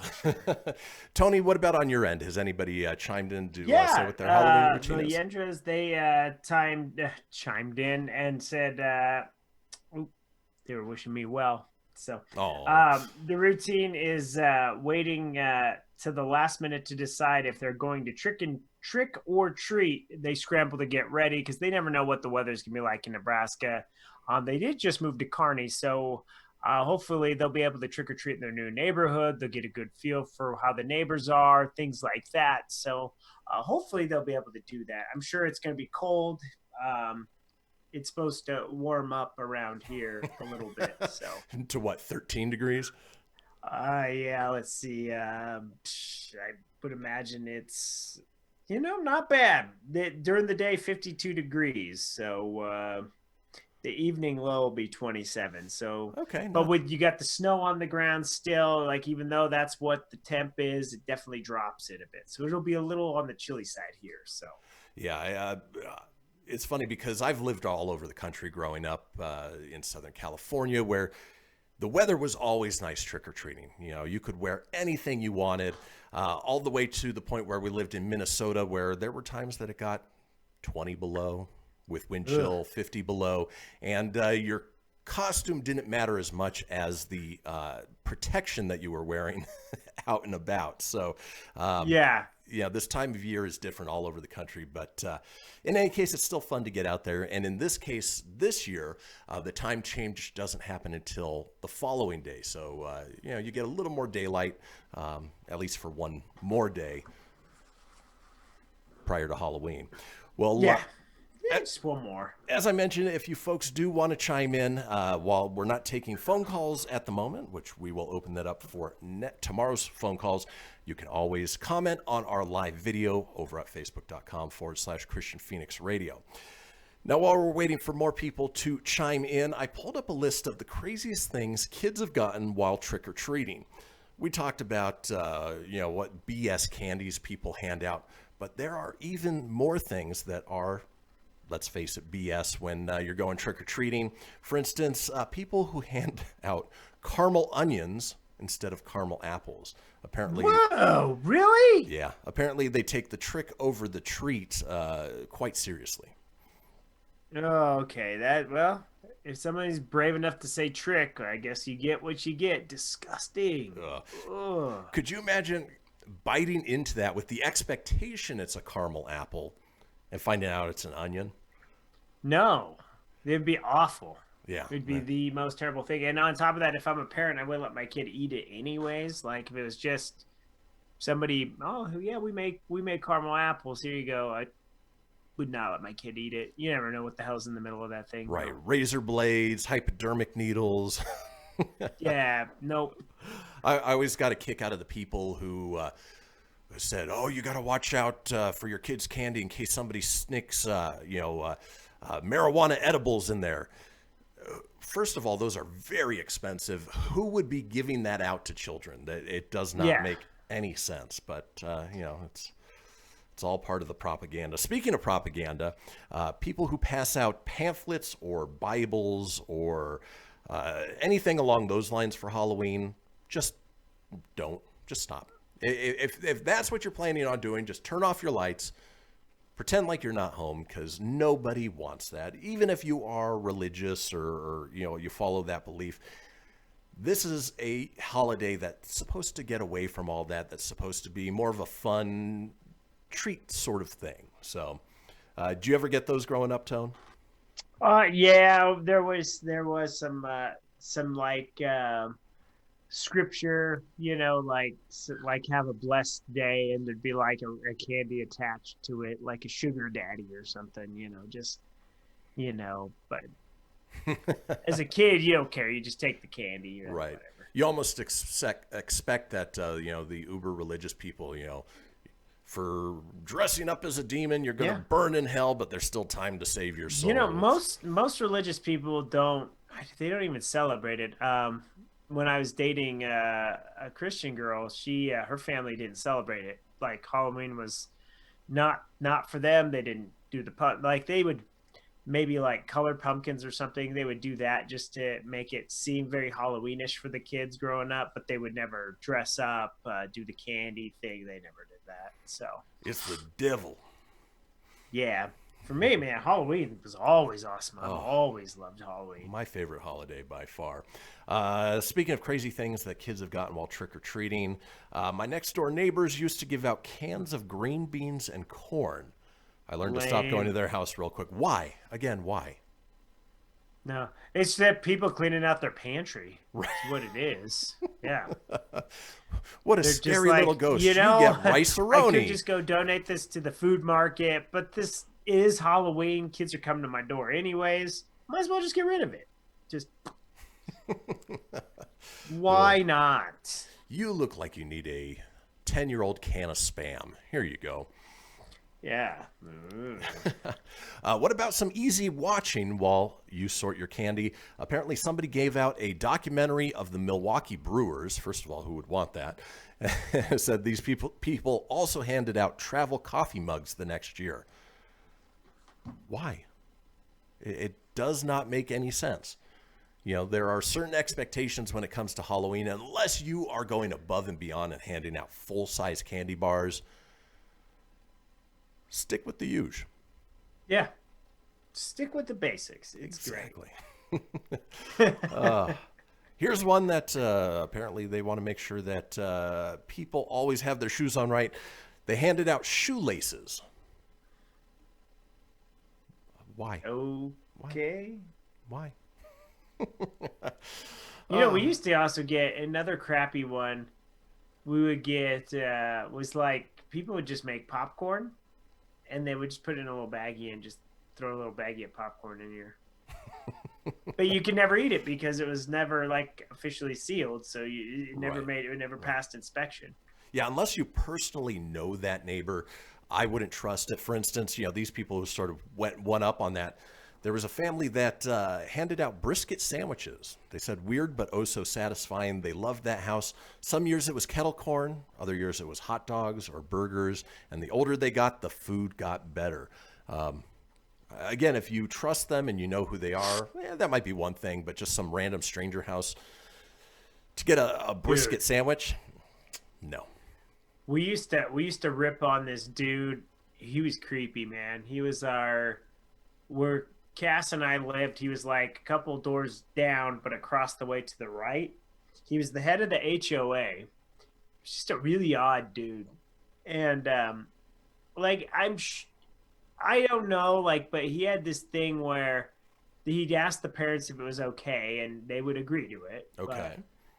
He'd go to the door, he'd give him a full-size bar of candy, but he wanted to take, he had Polaroids, and he took a picture of the kids in the costume, and then he would hang the picture up on the thing so that way when they'd come again, they could see where they were. It was really, really creepy. That's a little strange. At least he wasn't asking for tickle time or something like that. Yeah, no. And the parents, he did always ask the parents, but we used to rip on it, and we wouldn't let the boys go over there. So I don't blame you. No, Kendra, boys were not allowed that way. Kendra chimed in. She said, so when I run out of candy and there's still kids at the door and I'm tapped out, I've raced to give granola bars so they have something. You know what? I think that is a fair substitute. It's close enough to candy that it's not the worst thing in the world. And then finally, you want to say something, Tone? Yeah, I just have another good one in my old neighborhood. Halloween was always fun over in that area. I watched my neighbor across the street get toilet papered. That was interesting. I ended up chasing them away. That was fun. We used to do bonfires and stuff, but Blake, he was a former Washington Redskin, lived at the end of the cul-de-sac. And what was cool is he worked for Budweiser. Yeah, it was Budweiser. And you'd always get, free beer. So when the kids would come through and do trick-or-treating, if their dad was with them, he'd always offer the dad a beer. He's like, hey, you want one? That's kind of cool. So the adults got adult beverages if they went to Blake's house. Blake was a really cool neighbor, man. I liked him. Did he hand it over and say, this Bud's for you? No, not that I ever saw, man. But I tell you, man, he had an awesome game room. Oh, that's awesome. And finally, as a former NFL player should, right? Oh, I'm sure. Heading out to the break, you have this person who said, my neighbor growing up was by the local university, so I would often get flavored condoms. When I went home, I would chew on them because I thought they were a new kind of gum. Yeah, parents, check to see what's in your kids' trick-or-treat bag. Folks, when we Why is it slimy? Folks, when we come back, we have a segment called Sugar-Free Gummy Bears. If you know where we're going with this, you won't want to miss it. We'll see you in a few.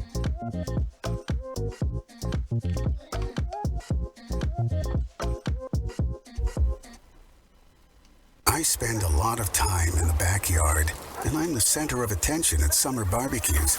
In '96, I made some of the tastiest s'mores. And in '09, it was me, your backyard fire pit, that accidentally started a wildfire when a summer breeze carried one of my embers into some dry brush.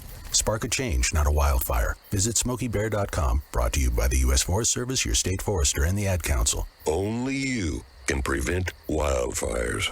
Hope you enjoyed your meal. And I just want to say, he's lucky to have a brother like you. Lucky?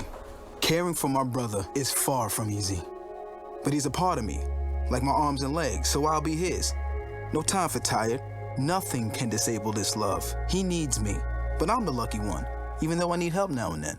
If you're caring for a loved one, visit aarp.org/caregiving for care guides and community. Support for your strength. Brought to you by AARP and the Ad Council. What if I told you that a tornado was going to happen tomorrow, right where you live? that it would touch down at exactly 3:17 p.m. and I told you the exact path it would take, you would of course prepare. You would talk with your loved ones and you'd make a plan today. It's true, I can't tell you a tornado will strike tomorrow, but shouldn't you have a plan anyway? Go to ready.gov/communicate and make your emergency plan today. Don't wait. Communicate. Brought to you by FEMA and the Ad Council. This is Mario Andretti. You know me as a race car driver, but I'm also a Meals on Wheels volunteer. I've raced against the sport's biggest personalities, but I've never met more vibrant, amazing people than the seniors served by Meals on Wheels. You can make a difference by dropping off a hot meal and saying a quick hello. So, America, let's do lunch. Volunteer your lunch break at americaletsdolunch.org. This message brought to you by Meals on Wheels America and the Ad. Welcome to Calvin's Barbershop. You all gotta see this. I don't even want to know what you're looking at on that phone. Well, you should. I was learning about the dangers of high blood pressure and that we need to get ours checked regularly. High blood pressure can increase the risk of heart attack or stroke, but this text program can help keep it at a healthy range. Just text Barbershop to 97779 to sign up. I'll get right on it as soon as I'm done with this baby panda video. Text Barbershop to 97779. A message from the American Heart Association and the Ad Council. It's important to plan ahead for emergencies, like the storm. When it kicked in, we had a plan. Separated. We were able to get in touch with each other in no time. Idea how to find each other. The whole experience was fine. The most frightening 10 hours of my life. If there's one piece of advice I'd offer other moms out there, it's to stay calm and keep to the plan. Message. Some parents plan ahead, some don't. Make sure you know where to find your family in an emergency. Start your plan at ready.gov. Brought to you by FEMA and the Ad Council. You're listening to Fenix Media. Listen live and explore more great shows at phoenixmedia.us.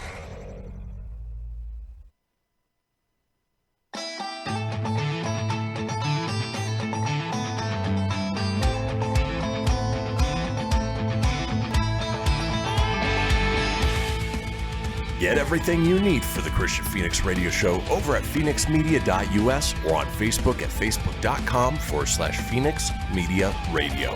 Now back to the show. And we are back, folks. This is the Kristian Fenix Radio Show. It is Wednesday, October 28th. Now, we talk about it a couple times each show. In fact, more than a couple times each show. It is the Fenix Line, our 24-hour-a-day, 7-day-a-week voicemail line, giving you guys the chance to chime in on anything whatsoever. For instance, maybe you missed our conversation about your Halloween routine, or even some of the strange candies that people receive on Halloween night. Well, you can chime in on the Fenix page, or we ask for you to chime in on our call-in topic for tomorrow, which is terrifying TV. We want to know what the scariest TV show is that's out there. Obviously, the quality of TV has gone way up in recent years with streaming services, and so there's been some quality programming to come out that in years past you had to rely on movies that were scary. So we want to hear your pick for terrifying TV. The number for the Fenix Line? Shark, the TV show. That's pretty terrifying. Number for the Fenix Line is 855-Fenix Radio. That's 855-FENIX RDO or 855-336-4973 for the alphanumerically impaired. All we ask is you keep it entertaining. We'll compile those together and put them out in a future show. Now, in this segment, wanted to call back to a topic we did, I want to say either earlier in the week or later last week, which was discontinued sweets. We talked about everything from cream savers to, in this case, the sugar-free Haribo Classic Gummy Bears, which have a interesting side effect if you eat too many of them. I pooped my pants. Tony, have you had any experience with the sugar-free gummy bears? I know the taquitos, yes, but not the gummy bears, right? No, I've never had problems with the gummy bears ever. I'm always bouncing here, there, and everywhere. Everywhere without a care? Yep. Well, if you take the time to look at the Amazon reviews for Haribo sugar-free gummy bears, they are pure gold, and all revolve around the fact that I pooped my pants. I pooped my pants. Yeah. For instance, you have this reviewer who says, "My friend hasn't been practicing social distancing during the pandemic, so I bought him a bag of these gummies for his birthday." Apparently, he's not very good with the coronavirus. Coronavirus! You said the words. It's now been 10 days since he left the house out of fear of pooping himself again. I'm not going to say Haribo sugar-free classic gummy bears are the cure for coronavirus, but it certainly helps slow down the spread. Guess what, bitch? Coronavirus! And they keep getting better and better. Again, if you're trying to cut down on the sugar, this might not be the way to go. Sugar. All right, this review for sugar-free gummy bears says, a delicious treat that should be enjoyed only after the following preparations have been made. 1, make sure it's Friday and cancel all weekend plans. For good measure, go ahead and call in for Monday. 2, call the city and make sure your water bill is paid in full. 3, visit your local hardware store and purchase a sink attachment for your garden hose, as toilet paper will quickly become too painful to bear. 4, give advance notice to family members, roommates, and neighbors unless you're keen on trying to give birth to a crushed watermelon while convincing your local SWAT team that both the screaming and demonic noises are from you, and a dynamic entry would only bring about more needless suffering. At 5, redo your restroom in motivational pictures, ones with slogans like courage is fear, hanging on 1 minute longer, the only easy day was yesterday. I also advise posting up the suicide prevention hotline number or having a dedicated friend or other support group to walk you through the low times. Lastly, I must strongly urge you to consider why you are thinking of buying this product. Is it a sense of deep self-loathing, a reckless sense of adventure? Are you researching dysentery? Perhaps you are the drill sergeant of some extreme commando unit seeking to break down the enemy's will to fight by airdropping these into their midst. If you are just curious, then let me say, oh, fellow human, beware, for this life is dangerous enough. Next time I want a thrill, I'll skydive without a parachute. That way, at least I'll have a chance. So that is a brutal review of sugar-free gummy bears. That was very harsh. In fact, I got lost for a minute when you were reading the steps. I thought of the step-by-step song from New Kids on the Block. I went back to the 90s. Step 1, eat some sugar-free gum. Step 2, it's gonna blow out of you. Step 3, bitch, you gotta take a pee. Step 4, uh-oh, Hasbro's done it again, or Harbo's done it. Screw that. I was flowing. I was going to go through all 5 steps in a cheesy step-by-step rap. No, when I was going through it, I was thinking about the rules to survive a zombie apocalypse from Zombieland. Always wear your seatbelt. Folks, we are talking about Haribo sugar-free gummy bear reviews. Haribo. And the carnage that they wreak. I pooped my pants. Open your pants is cool. You have this 5-star review on Amazon that says, I've been sitting on my toilet for 5 hours in excruciating pain. 10/10 would purchase again.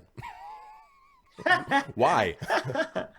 I can't believe that just something as gummy as that could create such a liquefying experience. Like, was there salmonella in there, or does it say why?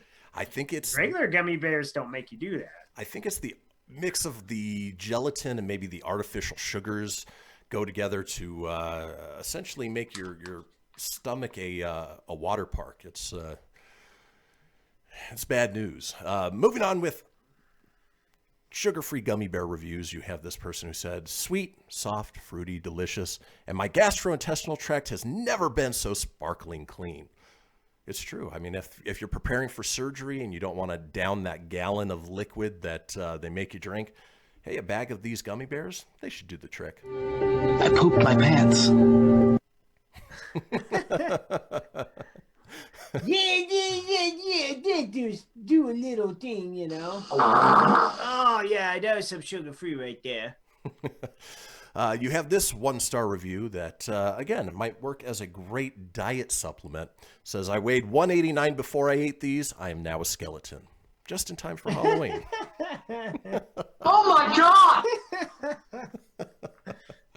You know, the funny thing is, just for the sake of trying it, it might be worth it just one time, but I don't know. Might be a little scary. I kind of want to do it. Moving on with sugar-free gummy bear reviews, you have this one who still gave it 5 stars, but they say buyer beware.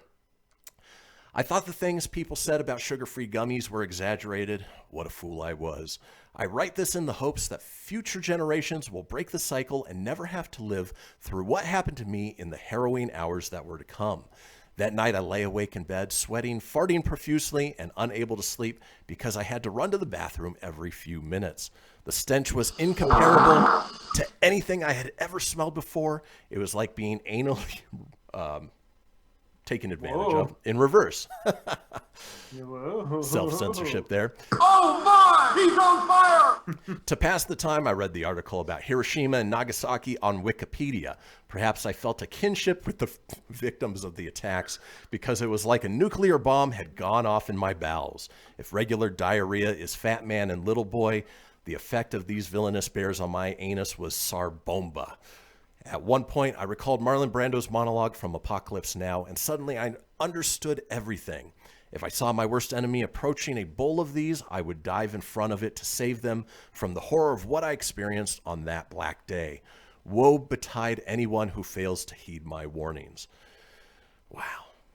Wow, that's a pretty detailed review of sugar-free gummy bears. Wowzers. Right, and just the havoc they create. And ultimately, they end up making if it's anything like those taquitos from 7-Eleven did, man, that faithful day. Ooh, buddy. I pooped my pants. Yowie, wowie. Oh, and these go on and on and on, and we will post these on the Facebook page for you guys to read and enjoy. Awesome. Hopefully you can do it without actually having to eat them. It's just funny. This whole segment, every time you say sugar-free, my cousin Andrew Pullman, who chimed in earlier, I call him, we call each other sugar-free because when we were kids, we used to play Mega Man 2, and Flashman Stage has this catchy little beat to the level. And for whatever reason, we came up with the jingle for sugar-free gum. And it was like, sugar-free gum, you know it's good and refreshing. You know I really want some good and refreshing. There you go. That's some terrible singing. But as kids, we sang that. So as adults, we still refer to that game and sugar-free. I'd say it's the perfect tie-in to this segment. And finally, closing out this topic of sugar-free Haribo gummy bear reviews. Simple and easy. Did you hear that sonic boom? Yeah, that was me after 3 of these. Folks, when we come back, we are headed into our final segment. It's This Day in History. Don't go anywhere. We'll see you guys in a few.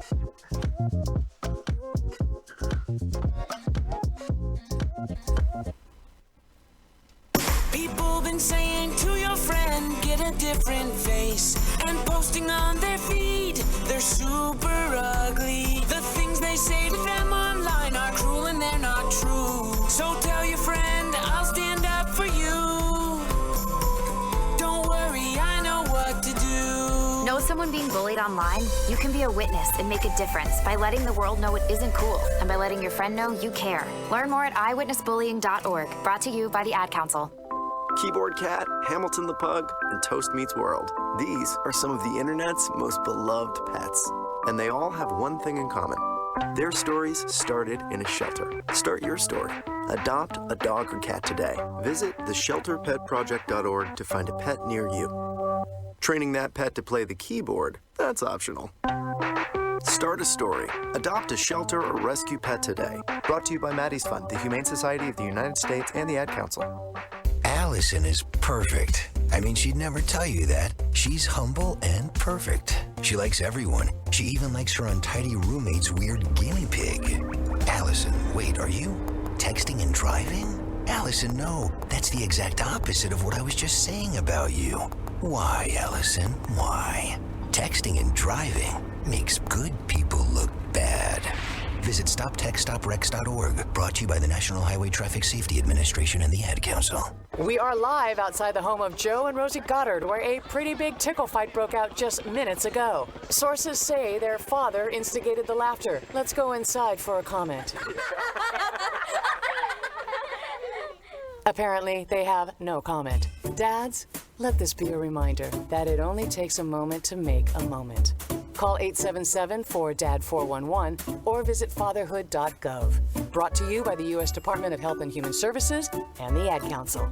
This is Mario Andretti. You know me as a race car driver, but I'm also a Meals on Wheels volunteer. I've raced against the sport's biggest personalities, but I've never met more vibrant, amazing people than the seniors served by Meals on Wheels. You can make a difference by dropping off a hot meal and saying a quick hello. So, America, let's do lunch. Volunteer your lunch break at americaletsdolunch.org. This message brought to you by Meals on Wheels America and the Ad Council. People been saying to your friend, get a different face, and posting on their feed, they're super ugly. The things they say to them online are cruel and they're not true. So tell your friend, I'll stand up for you. Don't worry, I know what to do. Know someone being bullied online? You can be a witness and make a difference by letting the world know it isn't cool and by letting your friend know you care. Learn more at eyewitnessbullying.org. Brought to you by the Ad Council. You're listening to Fenix Media, the future of broadcasting. Explore more great shows at phoenixmedia.us.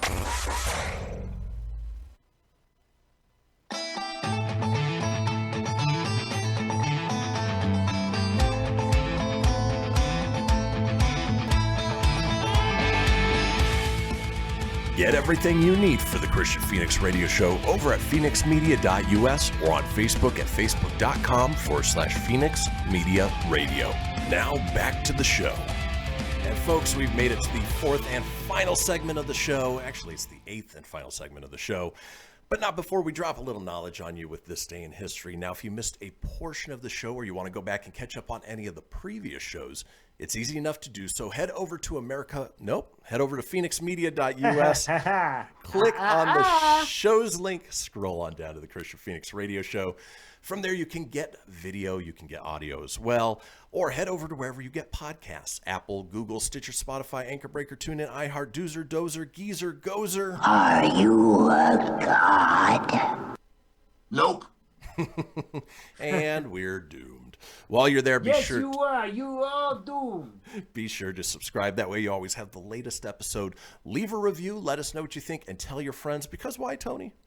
Sharing is always caring. And we care about you guys so much. We care a lot. That we hope that you walk away each morning with one piece of knowledge you didn't know, which is why we take you through This Day in History. Crossing the globe for the stories that turn the world on its head. It's This Day in History with your correspondent on the beat, Kristian Fenix. Thanks, Siri. All right, kicking off this day in 1726, Gulliver's Travels by Jonathan Swift is published by Benjamin Mott in London. Is that a book you ever read, or did you just watch the Jack Black movie? It was like he landed on the island and he was the big giant and they had him all tied down. Also was very familiar with Gulliver's Travels with Mickey Mouse. Oh boy, because I had a book with Mickey that was also Gulliver. I forgot they had done that. Yeah, I was in a hotel one time and the Jack Black movie came on. Of course, there was nothing else to watch. It was actually somewhat entertaining. It wasn't something I would pay to go see at the movies, but for a free movie, it's just to like pass a real time. small book. It was enjoyable as a kid. I definitely remember that one. Very cool, very cool. Moving on with This Day in History, in 1776 was the Battle of White Plains, where George Washington retreats to New Jersey, where he spent time with Snooki, JWoww, The Situation. I thought when you said Snooki at first, I thought that was for reals. Shame on me. What was the phrase? Oh, no. GTL? Gym Tan Laundry? Was it something like that? Yeah, it was GTL. I kind of have that too. It's RGW, Radio Gym Work. I've got the three S's. Sleep. Nope. Sleep. Shower, shave. I should add the Sherwood in the middle there there too. It's Sherwood like shower shave. RSGW. Moving on with This Day in History. This day in 1793, Eli Whitney applies for a patent on the cotton gin, which is Hell, most of the clothes we're wearing right now is thanks to that single invention. Thanks, Mr. Whitney. Thank you. This day in 1811, the first known Thank you. The first known purchase of Jane Austen's novel Sense and Sensibility by the Prince Regent, later George IV, who was a big fan. Was that required reading for you, Tone? No Jane Austen novels. I don't blame you.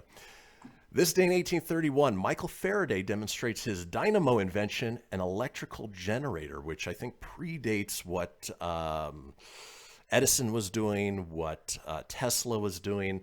He's the reason that they were able to make electricity and light bulbs and all of that stuff possible. Okay.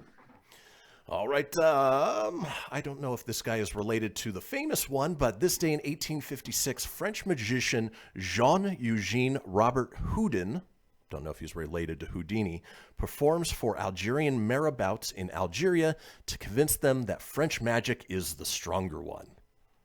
Vivi, I will show you. Watch me whip out a paper towel out of thin air.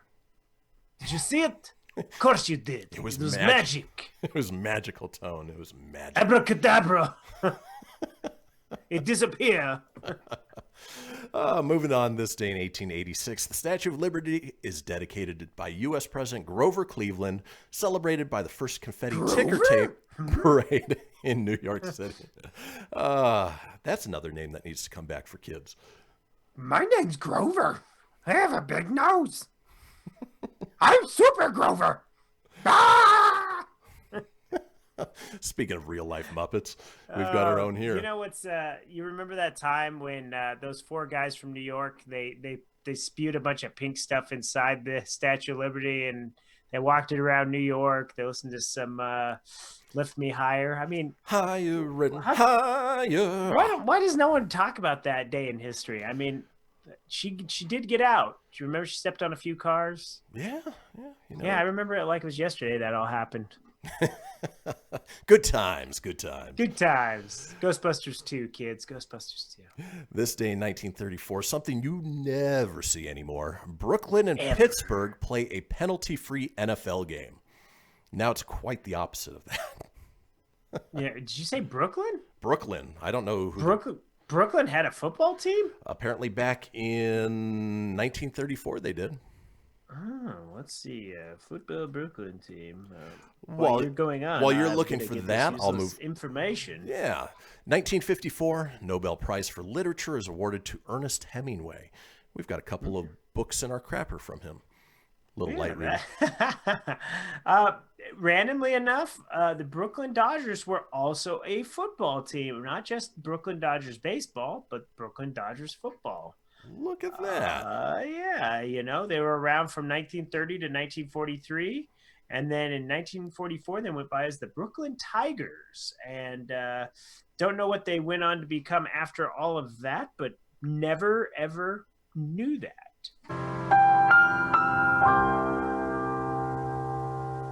Crazy. The more you know. This day in 1971, John Lennon and Yoko Ono record Happy Xmas, War is Over in New York.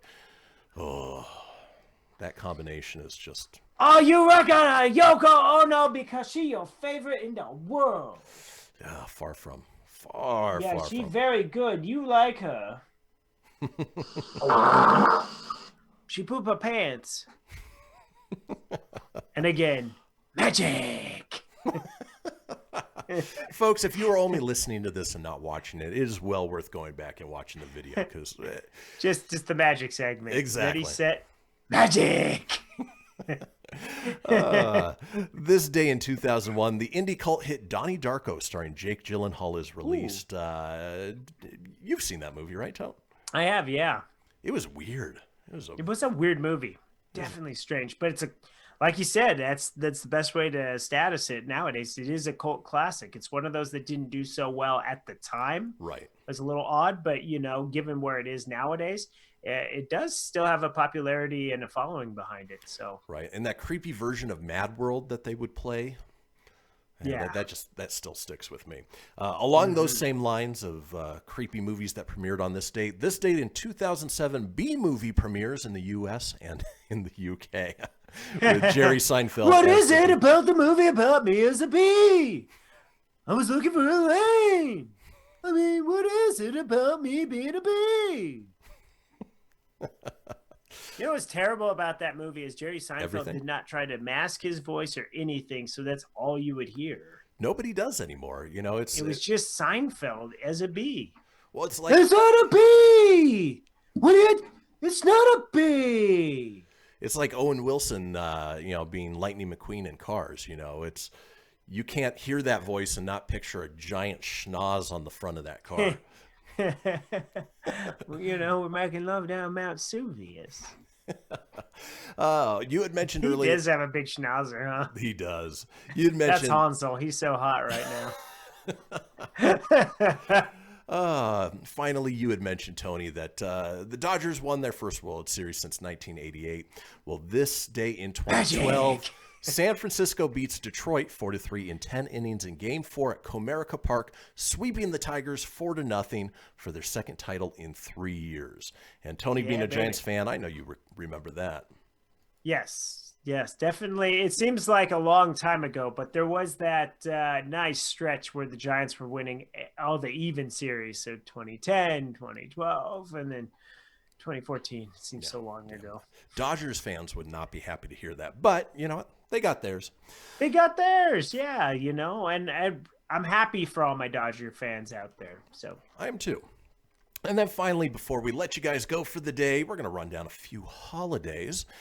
For instance, today is International Animation Day. We're animation fans here. We can catch me every day. Get wacky wacky. Today is Lung Health Day for all you smokers out there. Or you people that have the Rona. Yeah. Here's one I can get behind: National Chocolate Day. My favorite thing in the world. It is Plush Animal Lovers Day, as Tony's neighbor knew. Let me tell you something, brother. Body heat, dude. It is National Separation of Church and State Day. Keep those things separated. It is Statue of Liberty Dedication Day, and finally Wild Foods Day. So go enjoy some wild foods or some chocolate. And folks, we will be back tomorrow. Gummy bears, sugar-free. Do it. For a Thursday show with Florida Man. Folks, enjoy the rest of your Wednesday. We'll see you all tomorrow.